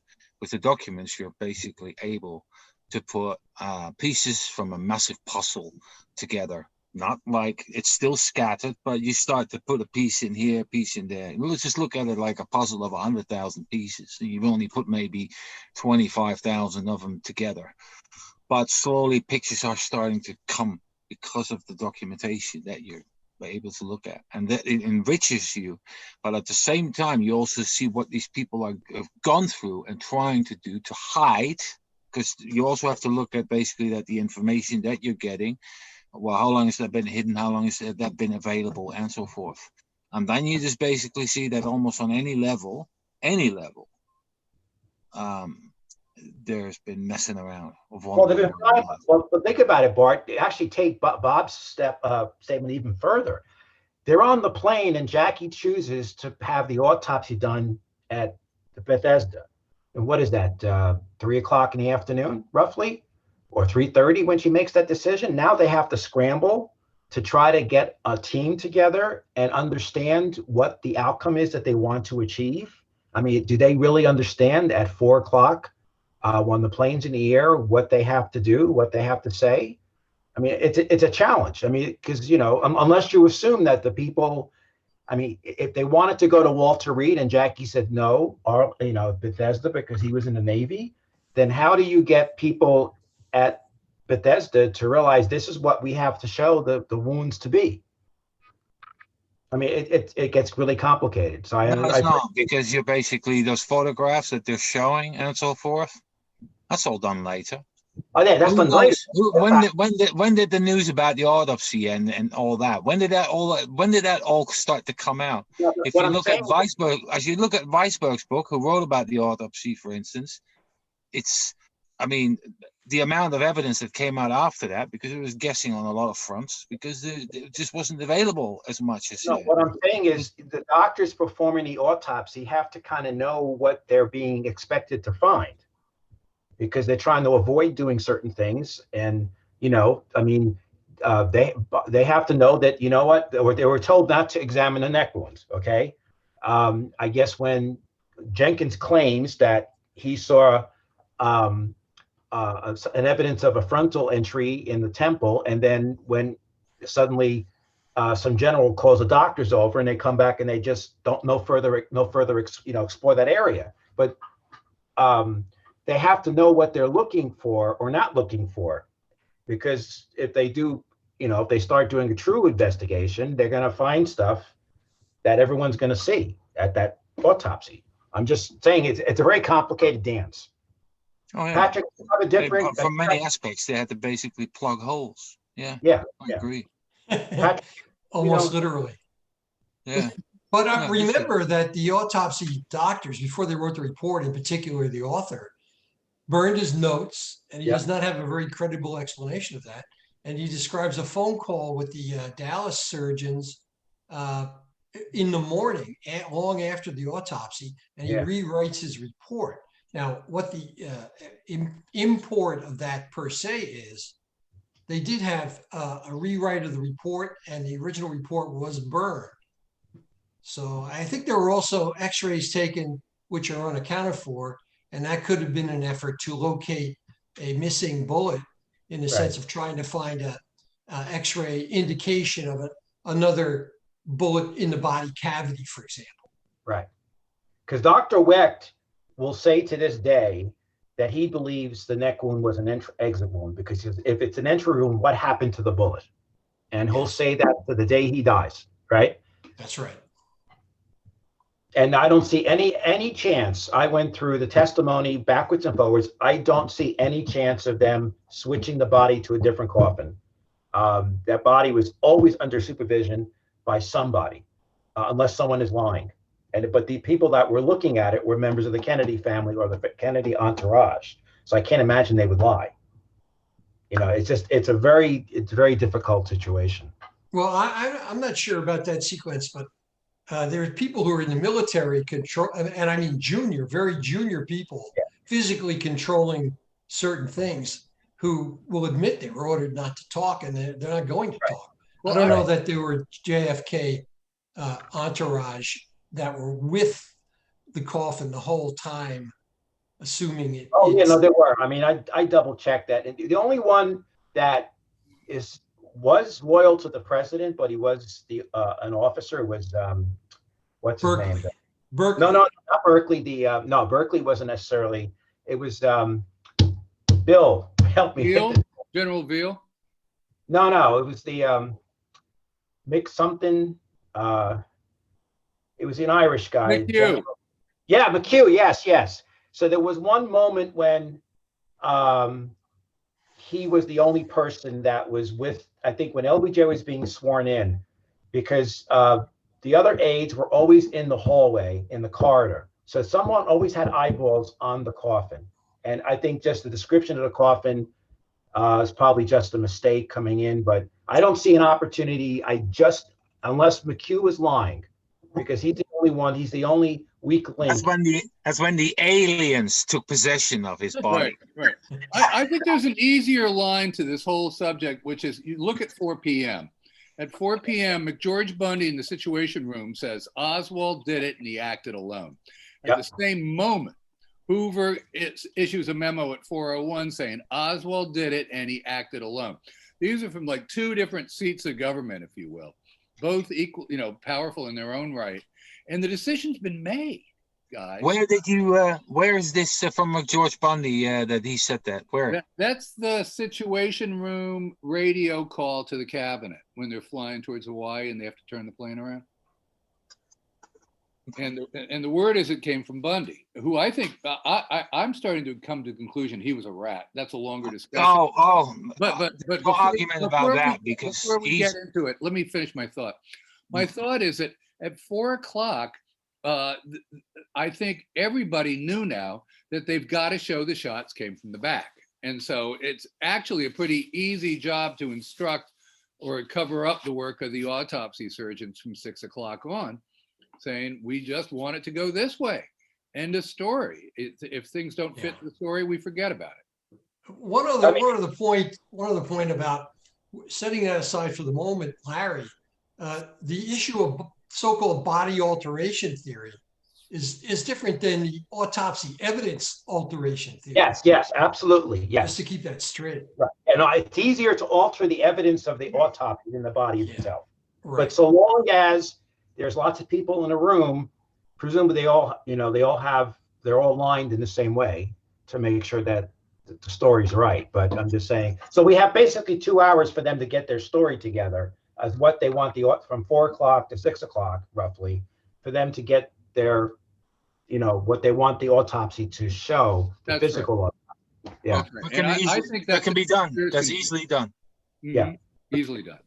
Easily, with the power of the government and the people it has at its disposal to use. And if it wants to use the best of the best, it can do that. There are lab technicians and so forth. The best of the best lab, best people that. And what did the Z film get to Rochester? Was it midnight? I haven't really. I've read things like that, but I haven't really pinned it all down. I was just looking at the images from an optical point of view, and I'm going, "What's happening here? It doesn't make any sense." Let me just say one last thing. When you think about the magnitude of the import of the statement that Hoover made at 4 p.m., and he put it in writing. The Bundy material is a little bit different because it's a little bit more apocryphal. It's reported by Teddy White and cabinet members. Nothing's written down on that, but they'll all tell you the same thing. But Hoover should have been driven out of town on a rail for writing something like that. I mean, this is why the rest of this conversation just kind of, I think, should be subordinated to the importance of Hoover's statement. I could show you the document. And for Hoover to say that, whether he's right or wrong or indifferent, it doesn't matter. It's outrageous. And it's equally outrageous for anybody to not drive Hoover out of office after writing that. Yeah, and also Nick Katzenbach, same thing. 4 o'clock. Calls in, talks to Tolson, and Tolson talks to the other head bunch of the FBI as such, and basically said, like, I spoke to Katzenbach at 4:10. Oswald had only been out of the first interrogation for about 10 minutes. And then we got Katzenbach basically to say, well, if Oswald's the guilty guy, then let's make sure that he is, and let's put it out to the press, and quieten everything down and so forth. They didn't want a war. They didn't want civil unrest. Right. Oh, true. Oh, totally agree. And they're worried about Europe, what the reaction of Europe is to our position as the leader of the free world. But at 4 o'clock, there's no FBI agent now who's going to look for anything other than Oswald, because they'll lose their job. Right. They don't have a stick of evidence at this point. They don't have anything. Right, exactly. And then what happens is the evidence then goes, the FBI takes the evidence. I mean, the DPD did not have a case when that stuff went to a good case. They broke the chain of custody. That's totally true, because if you look at the notifications of certain specific bits of evidence, the Heidel ID, November 23rd, the second floor lunchroom encounter is also November 23rd. So, they had on evidence against Oswald being the sixth floor shooter as such.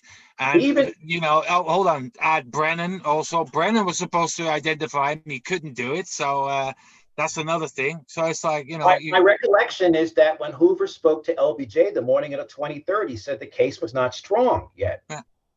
Right, Bill? Wasn't that? That's exactly well, in that same conversation, Hoover was saying that as Kennedy drove toward the the depository, that he was shot by Oswald from the front. Hoover Right. says this to LBJ, but then shortly after that, Hoover was already talking about Oswald being impersonated in Mexico City. Now we do Right. know that LBJ called up the Texas Attorney General and said, let's not make a conspiracy out of this. Right. Take out Right. the communist conspiracy part. So there are these strong countervailing forces. Bill Alexander got told off for putting this whole conspiracy thing Yes. forward in the evening on Friday by about He was 7 told o'clock. too people. much. Yeah, And Cliff Carter told he was told as well, him and Jim Allen. Jim Allen was an ex-assistant DA who was a private citizen at that time. He was inside Fritz's office, and he even stands next to Henry Waite during his press conference. That's an amazing achievement as a private citizen, just to be able to stand right with the inner clique. It shows you how close he was with those people, and he was also a close friend of Will Fritz as well. So, oh well.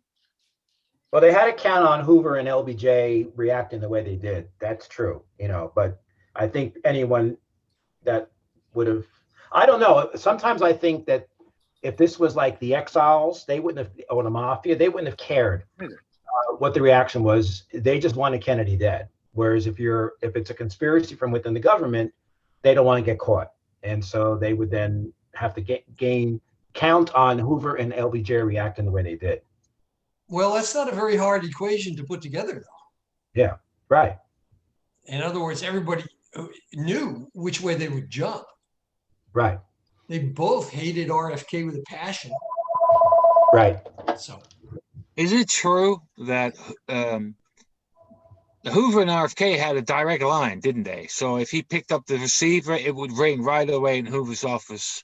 RFK had that And line on the put day in. on the day that after JFK was shot, that he removed that phone line. After he was killed, he removed the line. Yeah, but it was Right. he kept it long enough to call him up and tell him that his brother is dead. Or as Jimmy Hoffa put it, RFK is just another lawyer now. Right. They all knew who hated who. And they made no bones about it. And there was the information coming out of Mexico. Oh, Oswald was being handed money and he was talking about shooting Kennedy, all kinds of wild stories. And even LBJ wanted to put a lid on that. I'm not convinced LBJ knew about it beforehand, but he smelled, there was a lot of propaganda coming out to try to, I don't think that the exiles would have been completely satisfied with JFK's loss, but as an Operation Northwoods type spinoff, they might have liked to have seen an invasion of Cuba arise from the shooting. Yes. Unless, I don't know if they would have known that LBJ would have continued the policy or not. So there is a risk to that, yes, that they just could have been eliminating. But at that point, I think that for them to do that, it would have to be out of just anger. Or a public execution, right? I don't think there's any rational thinking about it. If you're doing it from a policy standpoint, it's got to be from another direction. I think there was a lot of rational thinking that went on. Right. Exactly. Right. Yeah. So that's it wasn't an act of passion. Yeah. Right. Well, after all, who was it who said, if LBJ's president, I don't think his policies toward Cuba would be very different? Who said that? Oswald. Right. When he was being interrogated. We said, Right. Why should I shoot Kennedy? His policies, LBJ's, could be worse. Right. One of the only assassins who denied shooting anyone. Right. Difficult to reconcile. Yeah, the whole idea that he wanted to be a big man by taking down a big man, and then he denies doing it. Yeah, and even the Warren Commission wouldn't say that. They backed off that. No, they couldn't find a motive for him. Yeah. I mean, he loves his kids. He's going to put this burden on his kids, and he's going to leave them fatherless. It just, anyway, it's an interesting conversation. Yes, thank you. We're indebted to David Knight. Yes. Who never knows where his ship is going to go when he lets it go. When he puts it out of port, you never know where it's going to go, do you?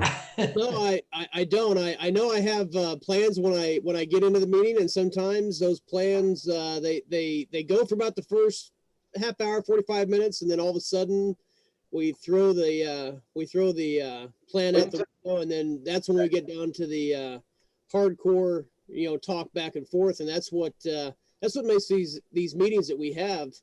I call it a show because it really is. It's kind of it's a meeting, but it's also a show. I mean, we get entertainment, we get information, and we share the ideas, and that's the whole point of doing this. Because as of right now, nobody else is doing this, and it's been done in the past, but I don't think it's ever been done on this level. So, if it wasn't for you guys showing up and partaking in the discussion, I'd be talking to myself, which I guess I've done that several times in the past. Not good for your health, But yeah, who would have thought that Bob would have spoken up, and then that just spiraled out into different leads, and we're throwing caution to the wind. But I think it's time for you to probably get control of what does the master of the ship have?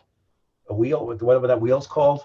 Oh yeah. Grab a hold of the wheel, or sometimes I just let the wheel kind of just. I'm not an old person, so I don't know what you would call that. So. Hey, truth be told, Larry, I'm just a professional provocateur.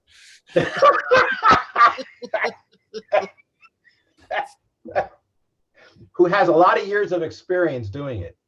Hey, the most telling thing is 35 millimeter slides and 16 millimeter film.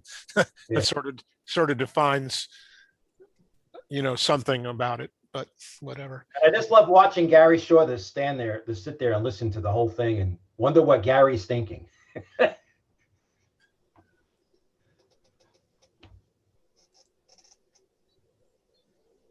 Hey, Go ahead, Barry. what a great bunch of guys, and how I'm getting educated today. That's what I'm thinking.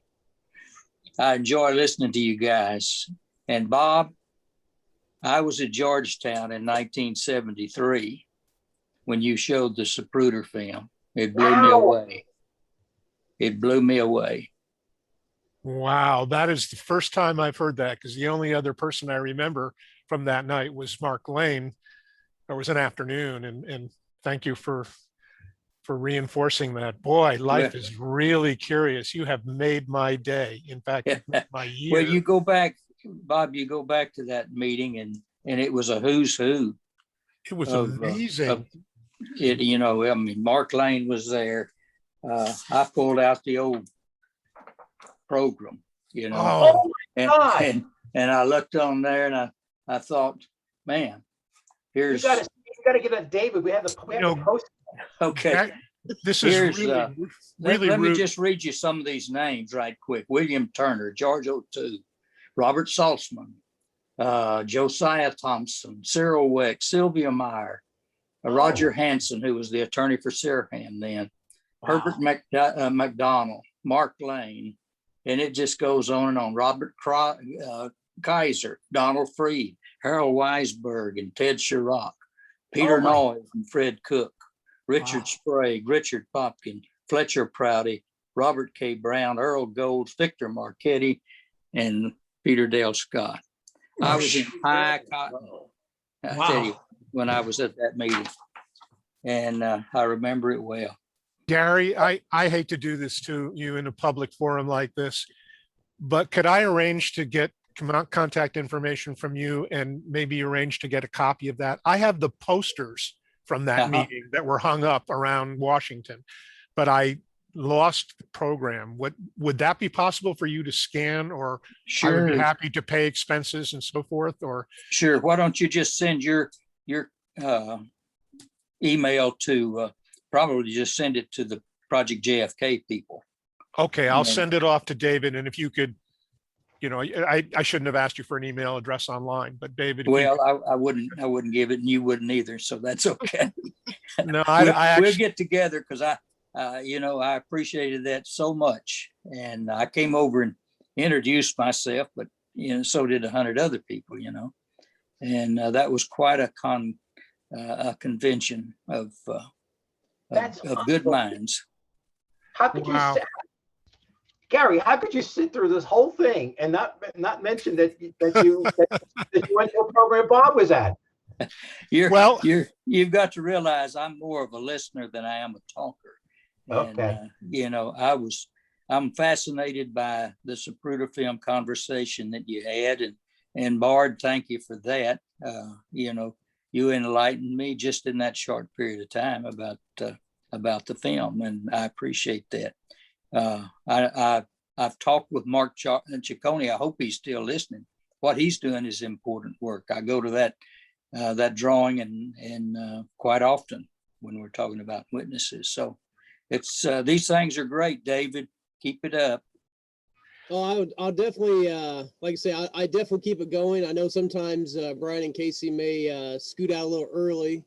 Looks like Brian's already left me for the day, and Casey was taking care of the dog. But I still fight the fight, and I make sure that the show must go on and continues to run. So, definitely, if it wasn't for you guys, I mean, you look back as you were just describing the meeting that you were at, back in the day, and the meetings that we have now.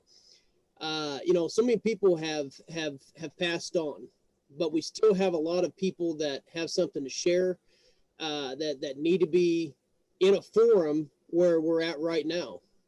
We don't have to wait until, conference time. I used to always look forward every year going, I'm heading to Dallas. I'm going to the conference. Right. And you get a chance to meet with somebody. Of course, I was always the guy in the back running the damn video cameras and, trying to run the show in there. But now it's a little bit different. I get a chance to step away from the camera and my chain to the chair, and I get a chance to actually come out here and interact with everybody.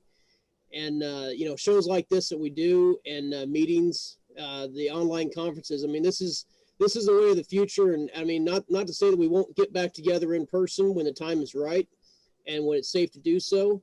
But until that time, I mean, even after we do get a chance to do that, the show will still continue to go on each month. And, Zoom is going to be a part of future conferences, whether they're in person or not, because some way, somehow, we're going to be able to reach a larger audience than people that, maybe can't, fly or drive to Texas or Washington or any place else. They get a chance to interact, online and in person. So, somebody just put up a note there, David. I can't read it fast enough. Rick put up one, says, as a non-researcher but student assassination, this is just amazing. I thank all of you so much for being so generous and sharing your work and thoughts. Well, Rick, I want to thank you for the comments, and everybody has left really great comments on here. And of course, the chat log that, I don't sound like Chris Hansen. It says in our chat log here, but they go online on our website along with the video that you can view later on, and you can download the comments chat log. And then the new thing that's going to be coming out probably later this week is a new download section underneath the videos and the chat log section. There's going to be a new download section for MP3 for people that don't have time to sit down and watch the show, but maybe they want to put it on their phone MP3 player, whatever. If there are MP3 players around these days, they'll be able to put it on there, put their headphones on, and go for a run and hear exactly what we're talking about. So it's another way to get the information out there. And of course, it's always better to see everybody in person, but it's just another way to to reach the research community. So if I may make another observation to Gary's comments, which were, you could probably tell by the sound of my voice, they had great meaning to me. And it's another element that you sort of referred to, David. There are a breed of young and middle-aged researchers now, and I don't know how you count the number of generations. And then you made reference to those who are either already passed on or are near that point. And for those of us in the more of the senior class, the kind of thing that we did is that the exchange with Gary just did for me is that there's a phenomenon of the human condition called either false memory or lost memory. Yes. And it's just how each of us ages in different ways. And there are moments when I have these vivid recollections of things, and then there are other moments when I sit back and question it. And when I thought about that conference and even talking about it on this public forum, because it's now captured in the digital world and it will survive forever. I'm saying, you know, am I going to be a victim to my own advice, which is never BS a BSer? And the end of the story is that, Gary, you just sort of reassured me that there are at least a couple of neurons that are reconnecting in my memory. And I had that poster, but my name wasn't on the poster. And I said, well, I know I was there. And again, I was dear friends with Bud Fensterwald, and I hope that some of you knew him or got to know him. I got to know him really, really well, Bob. We worked together for years, and actually we're writing a book when he died together. Oh. And I think the world of him and miss him. Even now, I learned something new, and I think, you know, I've got to call Bud and you know, tell him about it. So, yeah, so you know the James McCord story, which is probably another one for another time. Probably, yeah, probably. So I just wanted to offer that. I know the group is small now, David, and it's already well over 3 hours, but this idea of capturing things, as awkward as it sounds in conversation, things oftentimes need to be captured before they are lost as people die. I mean, a year from now, there may be fewer of us. I was stunned when I went to Groton site to see that my friend Jerry Polikoff had died. And, you know, I have stories of interactions with people at the Washington Post. And then when I went back to connect with them again, I found that none of them were there anymore. And so, you know, and somebody made a comment that they were 12. My age is that I was born in 47. So I was 16 at the time of the shooting. So I was right on the middle of it. I mean, I wrote a paper for high school and then it stuck with me, and all of you have a story. So thank you for sharing that, Gary. It was just really, you, Bob, really wonderful. I'm pleased that you came on today. It was a surprise, and I listened carefully. I've actually attended, bringing back old memories. I was a lurker for the first several, and I missed the first one, and it turned out that one wasn't recorded, and that's not uncommon for that to happen with first events. But Bob, that's one reason why I actually asked you a question, because I know you have been attending these, and I know your contributions and what you have done, and I wanted to get you to start speaking. You know, you were kind of just lurking, so I'm glad that you were key to where you were the key person today to kind of move where we went. And David, you're going to have to promote this like a TV show and say, you know, wait for the unbelievable ending. Some kind of marketing there was, oh my God, these two people in the same event. But the problem, Larry, that led me to lurking is that, and you can tell, my knowledge and my research by any measure that is evident by this wonderful forum is archaic. And so the things that I can bring to bear are more personal experiences in history that got to the point where I had to back away for, you know, I had a life and I got into other things. You can probably tell my picture that I've been in the pyrotechnics business for 35 years too. So I like to blow stuff up. But be that as it may, the work that is being done now with the catalyst of technology and the catalyst of just passion that is represented by so many of you. I mean, when Bert speaks, I'm captivated as much by what he does as the intensity in which he does it. I mean, it's like, whoa, that's a lot of dedication and so forth. So that's the reason, Larry, that I, you know, and so I can make a statement, oh, I did X, Y, and Z in 1970, but at the end of the day, that's not what's important for the energy and investigation and talents that are represented here, in my opinion. Well, you're being very much.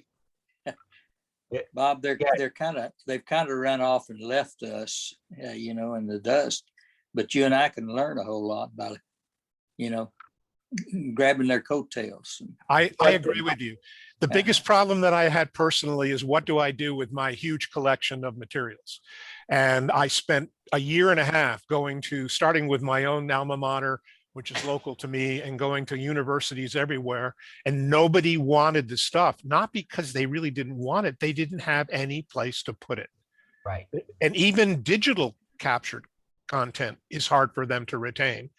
And so my only solution, well, there were two. One of them was envisioning dying in my house and being able to see for another 24 hours that a 20-foot dumpster ended up in my driveway and it's all being put in there, or go out and find people who you can mentor and carry on the legacy. And I've been very fortunate in that in some of my presentations, I met some people. One is a young man who is a New York State trooper by occupation, and he is well-read, articulate, passionate, knowledgeable, he's got every characteristic.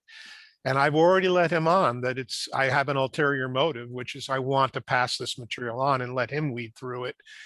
So yes, and so now I'm in the mode apparently where you are, Gary, where I'm relearning. It's like I'm starting from scratch, and I love it. I like to be a learner. Bob, so there's a couple things. First, you're being extremely modest. Your contributions, I mean, the things that you learned and shared are still valid points. People are building upon what you initially shared.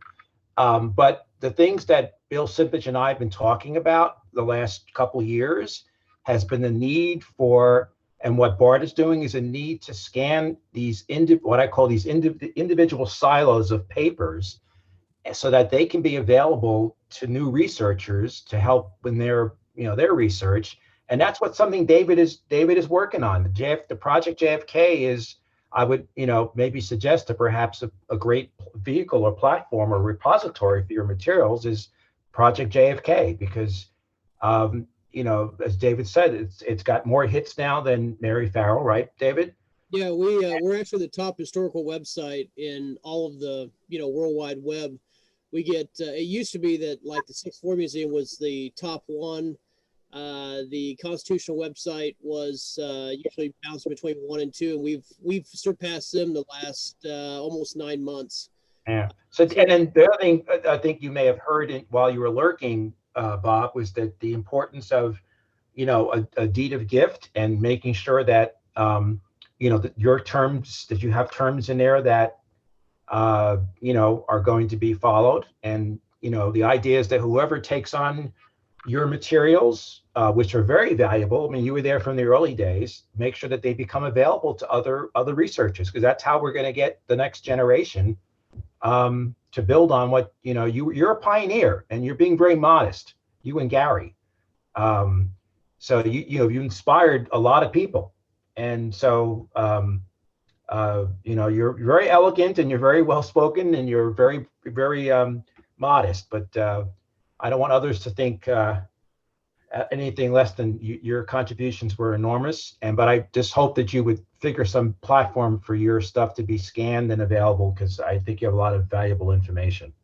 Very kind words, Larry. Thank you so much. And David, to you, I'd be happy to have conversations going forward. I'm really open to anything. And I mean, at any age, we all have this, but I never know whether tomorrow morning is coming. So, right. And I'm not trying to be morbid, but I'm trying to be practical. And very fortunately, I have a son who also was into this at the time. He's got a lot of other interests right now. He's a paramedic with FDNY in New York. So you can imagine what his life's been like over the last couple of years. But so all of that is possible. Larry, I know you had originally approached me when you got a name to work on another project related to some funding that you were looking at. So there are a lot of touch points, and I see that Lisa's still on, and I would just say, since she's obviously listening, she made a lot of interesting comments, maybe things that I agree or disagree with, but I think there's still just tremendous value in opposing points of view, because at the end of the day, reasonable people will bring those points of view to some commonality that actually will approximate, hopefully, the truth. The problem is the truth has been so darn elusive. Well, one of the problems, Bob, is that a lot of researchers go into this with a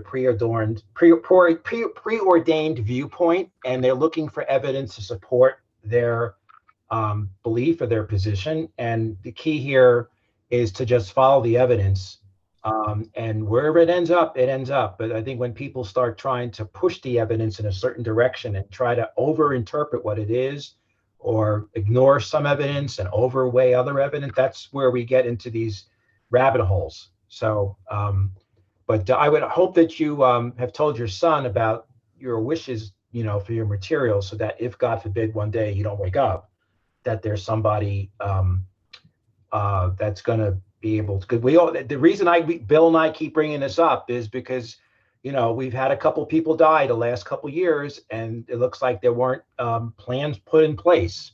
No one wants, you know, as a lawyer, you know, especially if you're in family law. I'm not in family law, but the hardest thing is to get clients to think about planning, right?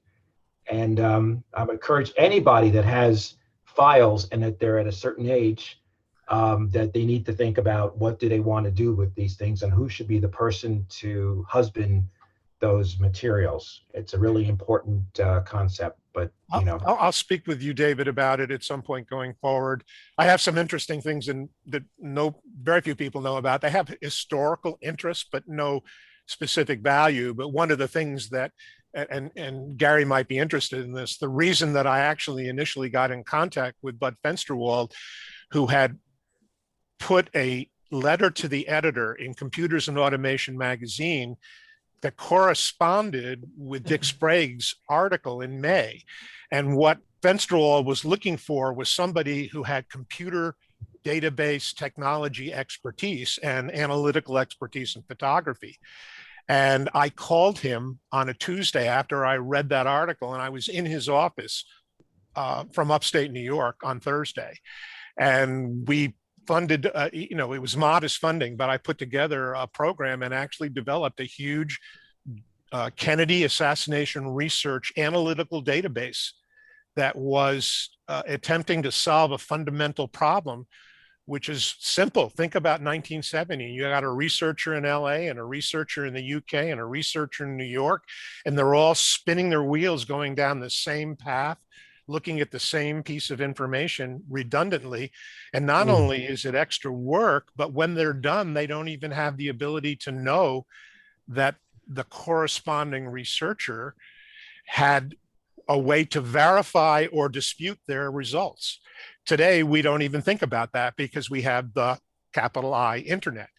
And so I wrote this system that basically took data and allowed you to ask questions of it, and it would come back with an answer, but more importantly, it would say, and here's the reason why this program has come to this conclusion, that researcher A here and B there and C in the third place all have, and you know, the commission exhibits say this and Lane says that.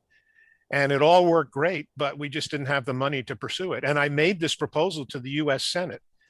And it was incredible to me that in 1970 and 71, the Congress of the United States had no computers at all. I mean, they didn't have any technology. And I've got that whole thing. It's all you know, as I could present it as a presentation, but it has no current value. It just has value in seeing legacy and seeing. That's historical. That does have value. And another way, another hook on the Kennedy assassination is the history side of it, which is things like, you know, these hearings and what you just said. I mean, the historical hook to it is what gets people interested. Yeah. In fact, the Congress had no computers in 71. That was my understanding. There was either no computers or no database systems. And I just remember when Bud started to help me finance this, I mean, we needed, so do you know how data was captured in those days? Do any of you remember what a Hollerith card was? It also got known as the key punch card. Yeah, the key punch card. Yes, I remember those. Yes. Right. So if some point, whether you want to see this stuff, I can show you. But every piece of information on the Kennedy assassination was coded into an 80-column card. And it was, you know, who, what, where, when, and how. And so somebody had to take that from written material and actually punch it into a key punch machine. And then that data got loaded via a reader into a database. And incredibly, you won't believe this, I still have the 2 portable disk packs in my basement. They're totally unusable with all this data on it because, you know, they don't have devices that read it anymore. The point I'm trying to make is that there were efforts underway all over the world that could not come together because we were so separated back then. Yep. You know, our congregation of humanity is a rather new phenomenon in the grand scheme of things, and even in this scheme since 1963, it's new. So, you know, David, what you're doing and what is being done by Project JFK and these forums is exponentially more than could have been done even 10 years ago, but it's vital and we take it for granted. And imagine where you'll be in 10 years from now. I don't know what it'll be. Maybe it'll be holograms that you appear in your head without even getting out of bed. Bob, you guys were like the equivalent of a soldier, a single soldier trying to dash up the beach at Normandy. You know, I mean, well, that's a little over the top. Well, no, but you know, I mean, yeah, you weren't a death op, but the point is that, you know, we now have an army that before it was a bunch of individuals who may have been duplicating each other's work or not being able to leverage each other's work. So that thing, along with those little cards, that's an amazing thing. God, what a fascinating day. Well, I tell you what, the meetings that we have, my theory on it is like every time I make an audio recording back in the day before I got into video, just interviewing people, or once I got a hold of the video bug of going out and doing interviews with people and recording, you know, conferences in Dallas, you know, for 10 years. And now doing the stuff that I've been doing with Project JFK since 1989. You know, it all becomes part of the historical record. And eventually, yeah, you know, we will pass on, but these will live on. The moment you upload something to the internet, that shit's there forever. So, and that's a good thing, because not only that, the fact that, you know, people will be able to see this and go back and look, you know, not just the general public, but, you know, we get a chance to, you know, like Gary, you know, and Bob too, getting a chance to, you know, hear from them why they're here and getting stuff on the historical record. You know, this is important.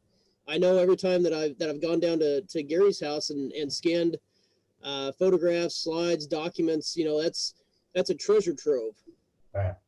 You know, getting those files digitized where we can make them public and people can see them. I know just going through Dick Russell's collection from Baylor, you know, I'm always in a hurry because I'm trying to get everything scanned so I can get to the next box. But sometimes I'll pause and I'll look at something and you know, it could be the Gallery magazine insert from '79 that had the cardboard record. I'd searched for those. I searched for a edition of that for 30 years. Now, granted, it was not the whole magazine. It was just that excerpt. But getting a chance to hold that in my hands, look at newspaper clippings from the 1960s, 70s, you know, reading things that, you know, I'd had like old Xerox copies of, but getting a chance to actually hold it in my hand and look at it from an archivist position, you know, by doing the archive work of digitizing, you're getting a chance to actually, you know, you are physically touching history. And to me, that makes it all worth the while, even though it's, you know, hours upon hours of going through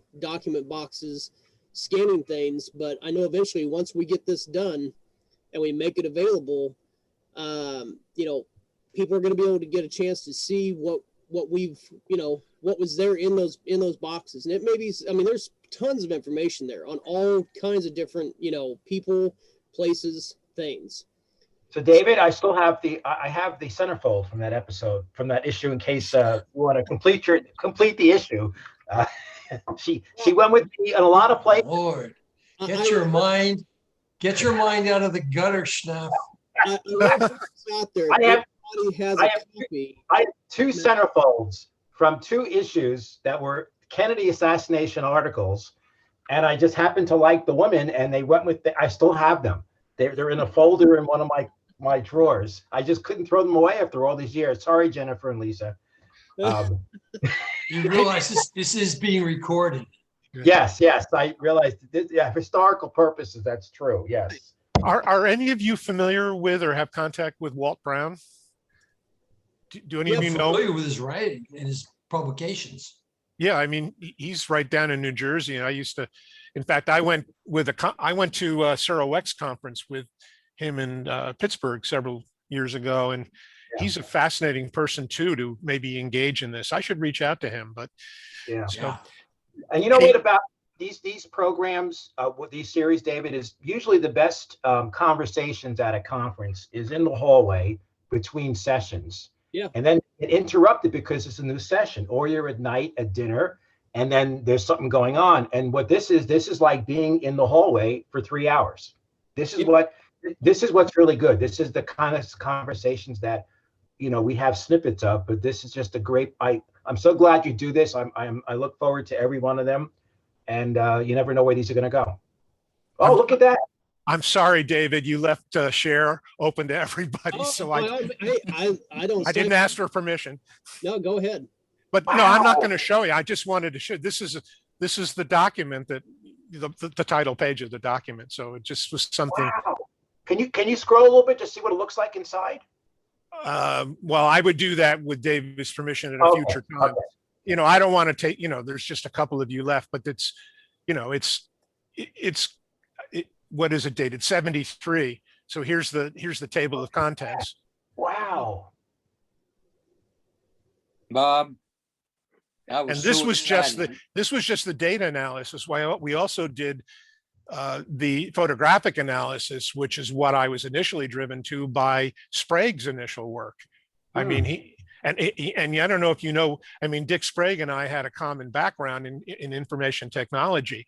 And I don't know if you know this, but when you go to the store, you know, like your grocery store, and you scan an item with a UPC, that's Dick Sprague invented that. Really? Yep. He's the guy who invented barcode scanners that we use as a practical matter today. Did he get the patent? I don't think he had the patent. When I say invented, maybe it's fair to say that he brought the technology to a practical place. And that's what he did. He lived in Hartsdale, New York, and I met him through Bud Fensterwald. And so, but in any event, there, you know, I have tons of stuff like this. Wow. Fascinating.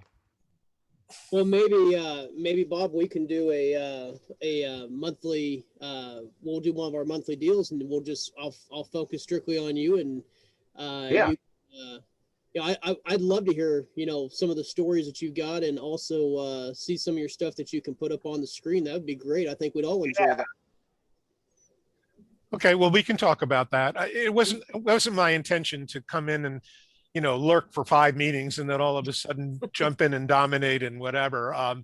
You know, I think it's an interesting experience because, again, to all the comments that were made, you know, what is old is new again for my world, right? I mean, I have way more to learn than I have to contribute. So.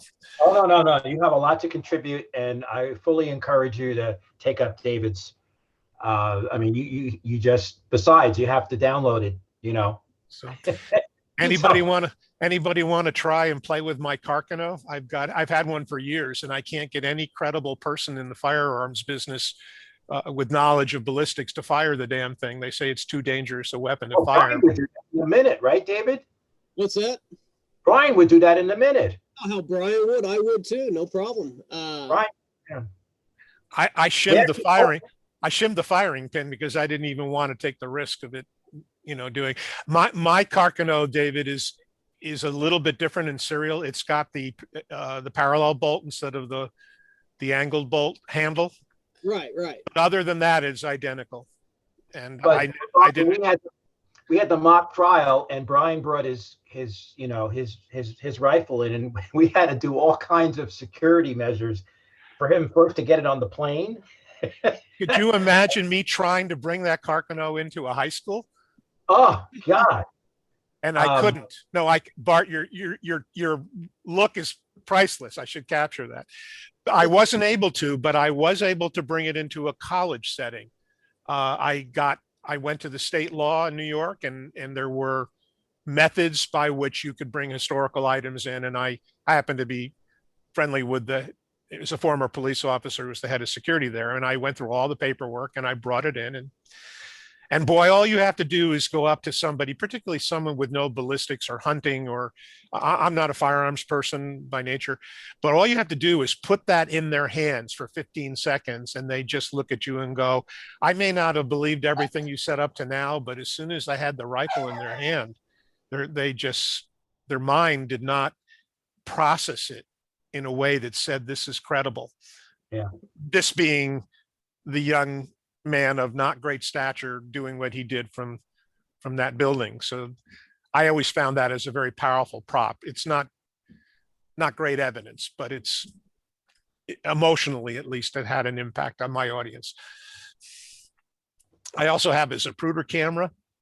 You know, when I say not the Zapruder camera, I have the identical camera, and I've tried to analyze that to see whether the data that they got off the Zapruder camera seemed to be fair, and it did seem to be fair, somewhere between 18 and 18 and a half frames per second and so forth. So I've held a copy, an exact copy like that as well, about 3 or 4 years ago.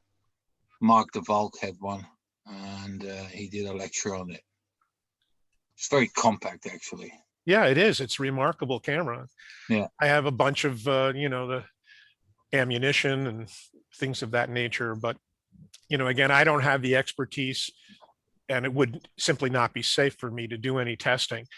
But I got all this. Larry, maybe you can remember. I think, no, Gary just makes me disappear from his frame. There was a very famous situation with a physician who was an instructor at Dartmouth College, and he was a urologist, and he was absolutely fanatic in supporting the Warren Commission's conclusions. And he based his support by the fact that he took a Carcano and he went out to his backyard in an apparently rural area, and he fired it at cantaloupe melons that were sitting on the top of a fence, and noted that when he fired at them from some distance, they fell forward. And when I say fell, they would sort of teeter and then fall forward. And so Bob, you mean Latimer?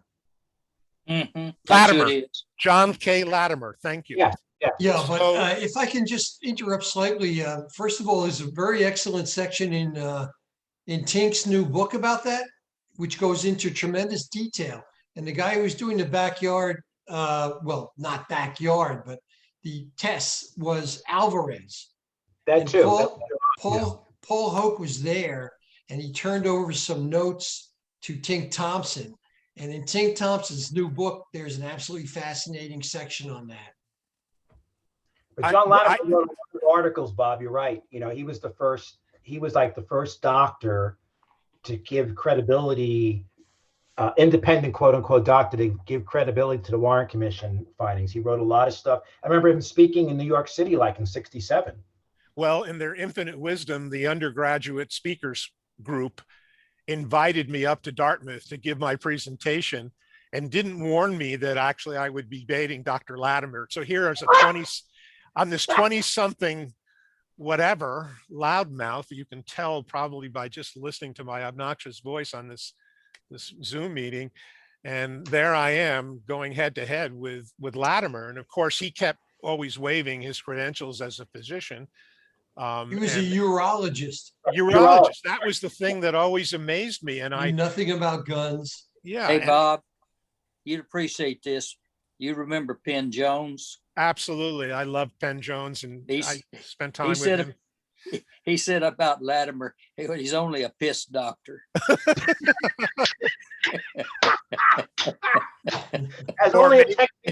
Or maybe he would have said a piss poor doctor, right? Yeah, right.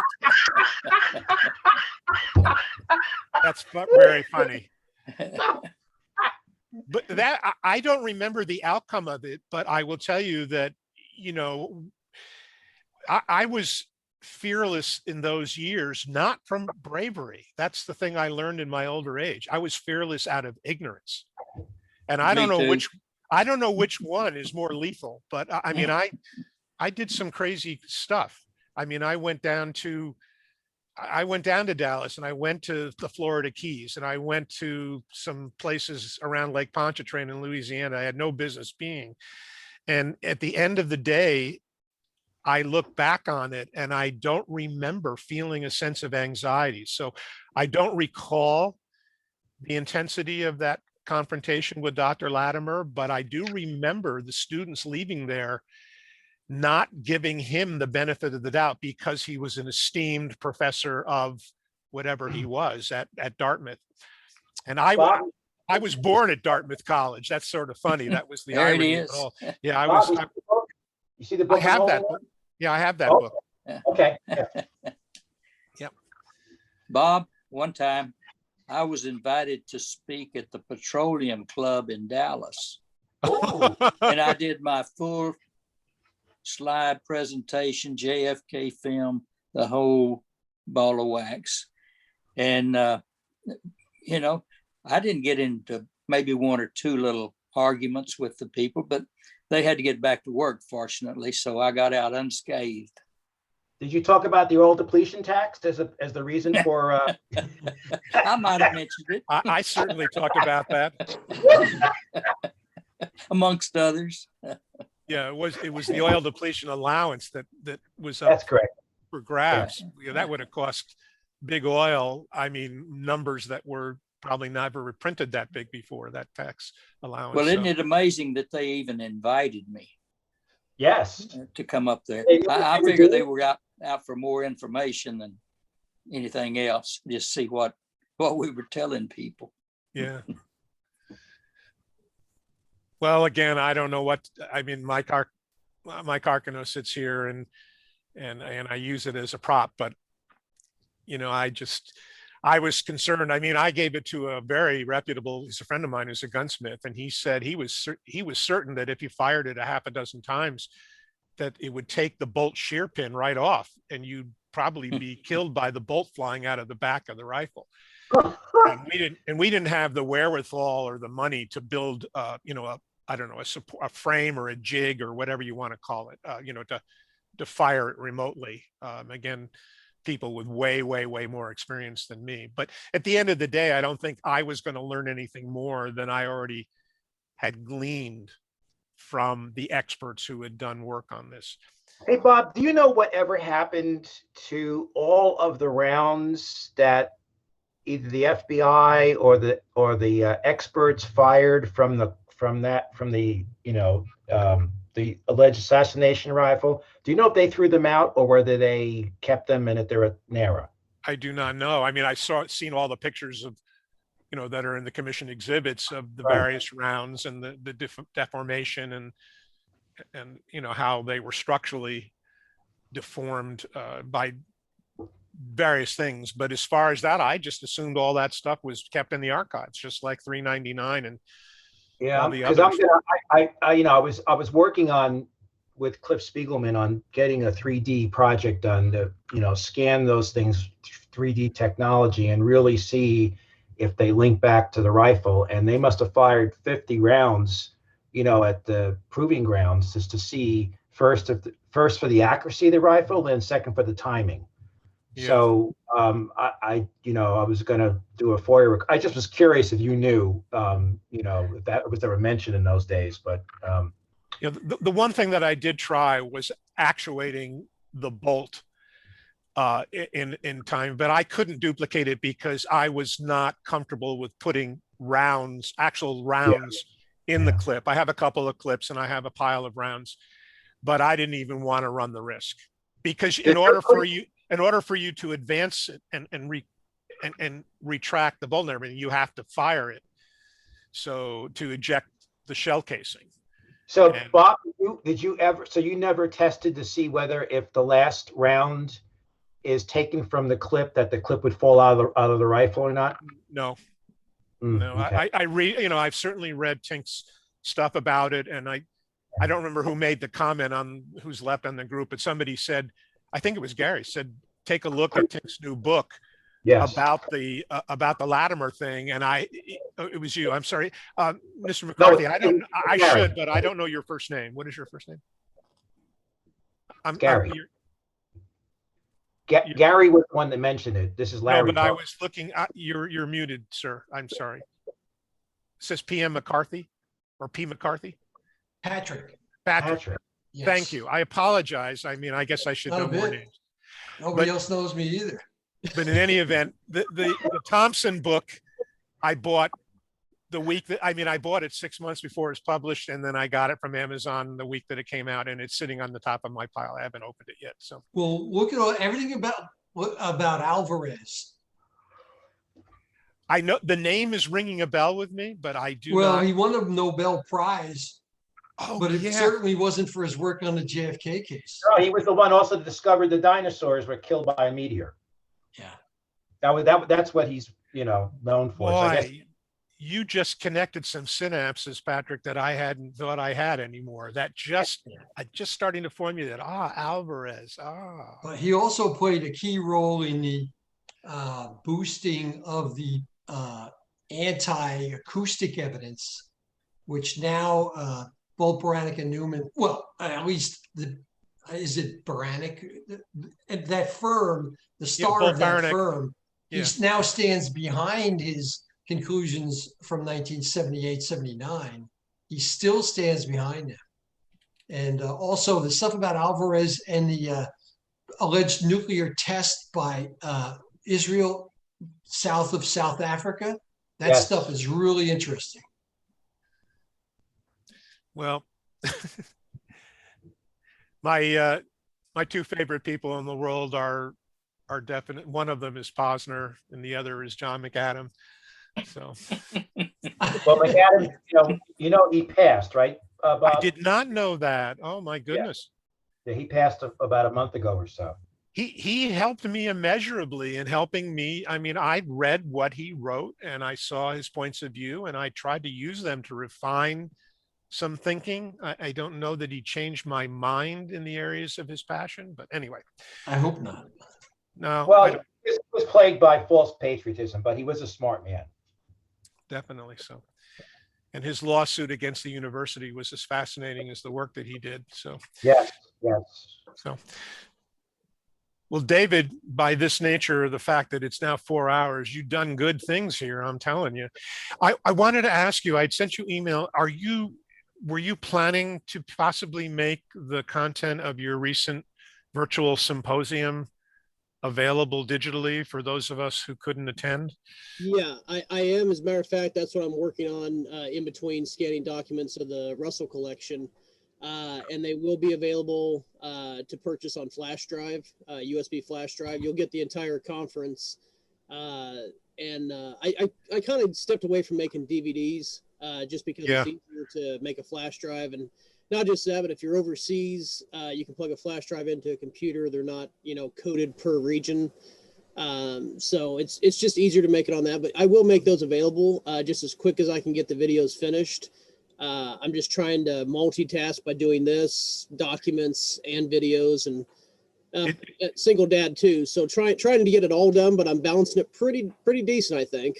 So okay, the question was not in any way a pressure or time rush. I was just curious. I had the colleagues that I mentioned to you who I'm hoping I'm going to work with on Legacy.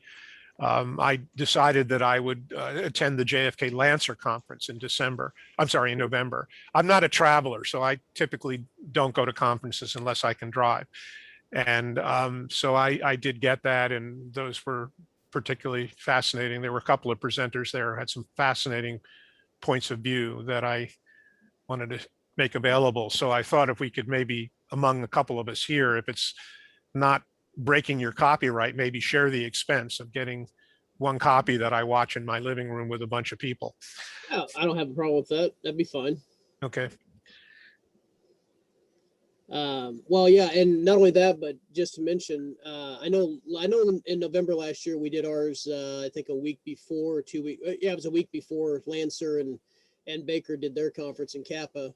And of course, that's what we're going to do again this year. We're going to schedule it about a week before Lancer does theirs.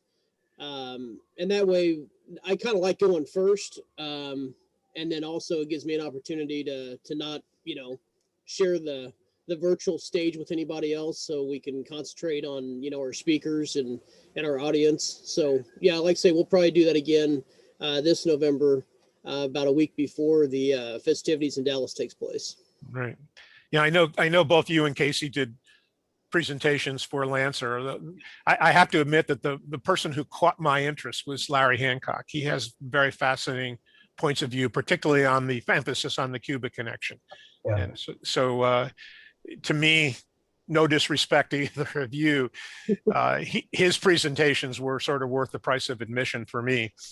Again, I'm a typical older guy. I've been retired for a long time and living on Social Security. So every penny is a management challenge, but whatever.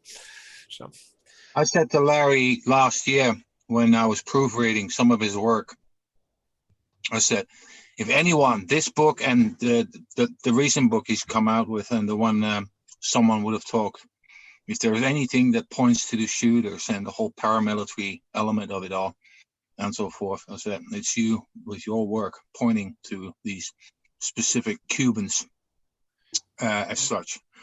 Yeah. His presentation on the Bay of Pigs during last November really was fascinating to me. I really, there was so much material and it was so intricate, but yet conceptual. And I had a tough time grasping it. So I've had to listen to it a couple of times. And, it's just one more complicated element to add into the mix of. Yeah. Well, I have to say, Mary Farrell released a lot of documents because of the documents that I've went through in the Blunt archive, because I'm busy digitizing someone's archive, and basically 97% of that material is available online. So Mary Farrell, Rex Bradford has done a really good job with regards to the cryptonyms and the CIA and the Cuban matters in getting all these documents online as such. Yeah. For me, it's because I go through many different aspects of in that archive. FBI files, Secret Service files, and so forth. And you see all of them have an average same percentage as having stuff not online, which I found out. And whereas the CIA, the cryptonyms, and the whole Cuban matters, all that has actually a high representation online as such. There's a lot of stuff that I don't have to scan in purely because it's already available at Mary Farrell as such when it comes to the Cuban affairs. But yeah, Larry Hancock especially, it's got the whole thing about the Cubans. It's amazing. It's amazing work. It seems like JFK's presidency started and ended with Cuba. Yeah, it's an interesting point. David, I'm gonna have to get off here. Yeah, it's getting kind of late. Let me say thank you again, and hey, Bard, since you're there, keep those cards and letters coming. Mm-hmm. I appreciate them and finding some of it very fascinating. Cool. Okay. Just listening to when Bart gets upset, it's worth the admission price, David. There you go. Larry, y'all take care. Okay. You too. Bob, all of See you you. later. Pat. Bye-bye. Bye. Pleasure to engage with all of you. Thank you for the opportunity. I appreciate it. Thank you, Gary. Thank you, Bob. And I want to say thank you to everybody else that's still our diehard participants. We started out with almost 40, and we're down to about 8 now. So I do want to thank everybody again for participating in this meeting that we've done this month, and we'll be doing another one in a couple weeks. And like I say, you never know what you're going to hear, but everything's good to get together and be able to discuss, and we all get a chance to learn from each other. So I couldn't do it without everybody in attendance. So I want to thank you guys again for participating, and nothing else. I think we'll close this one out, and it'll be up online between tonight and tomorrow for a replay, and the chat log will be there as well. And then later this week, like I say, we'll have MP3 versions of all of our meetings, except for the first one, which we had recording problems with. But other than that, we'll keep on trucking then. So. And Bart, it's been nice having dinner with you. I particularly like the steamed string beans. They look great. They were excellent. They were excellent. And the broccoli. Yep. And the phyllo pastry pie with spinach and cheese in it is delicious. Hey, David, physically, where are you located? I'm just curious. Where you call home, David? Oh, I'm in basically the Kansas City metro area. So I grew up in Olathe, and that's where up until just recently, that's where I was living at. But I'm staying just about probably 20 minutes north of there. So I'm sorry, I didn't hear where Tennessee. You said Tennessee. no. Olathe, Kansas. That's where my hometown is. That's where I'm Oh. from. That's where I'm usually at. But right now I'm about just 20 minutes north of Olathe, but 20 minutes south of Kansas City. So I'm kind of right in between. Got it. I'm sorry. I'm misunderstood. Thank you. Yeah. All right. All right. Good to Have a see you Merry- all.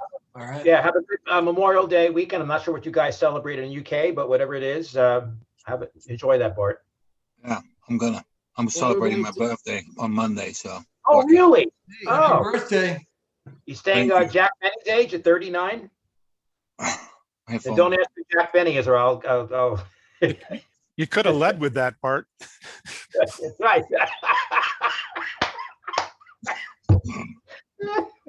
Could you imagine 35 JFK researchers trying to sing happy birthday to you all with open mics at the same time? Wow. Ugly. Ugly. I had to press the mute button there and then. All All right, right, David, good to thanks see a you all. lot. I'll see you in Just 2 hope weeks. they don't Ciao. do the same kind of present they sent me for my birthday. Although never mind. See you later. Well, thank Okay. you, everybody, and stay safe, and we'll see you in a couple of weeks. Yep. Thank you.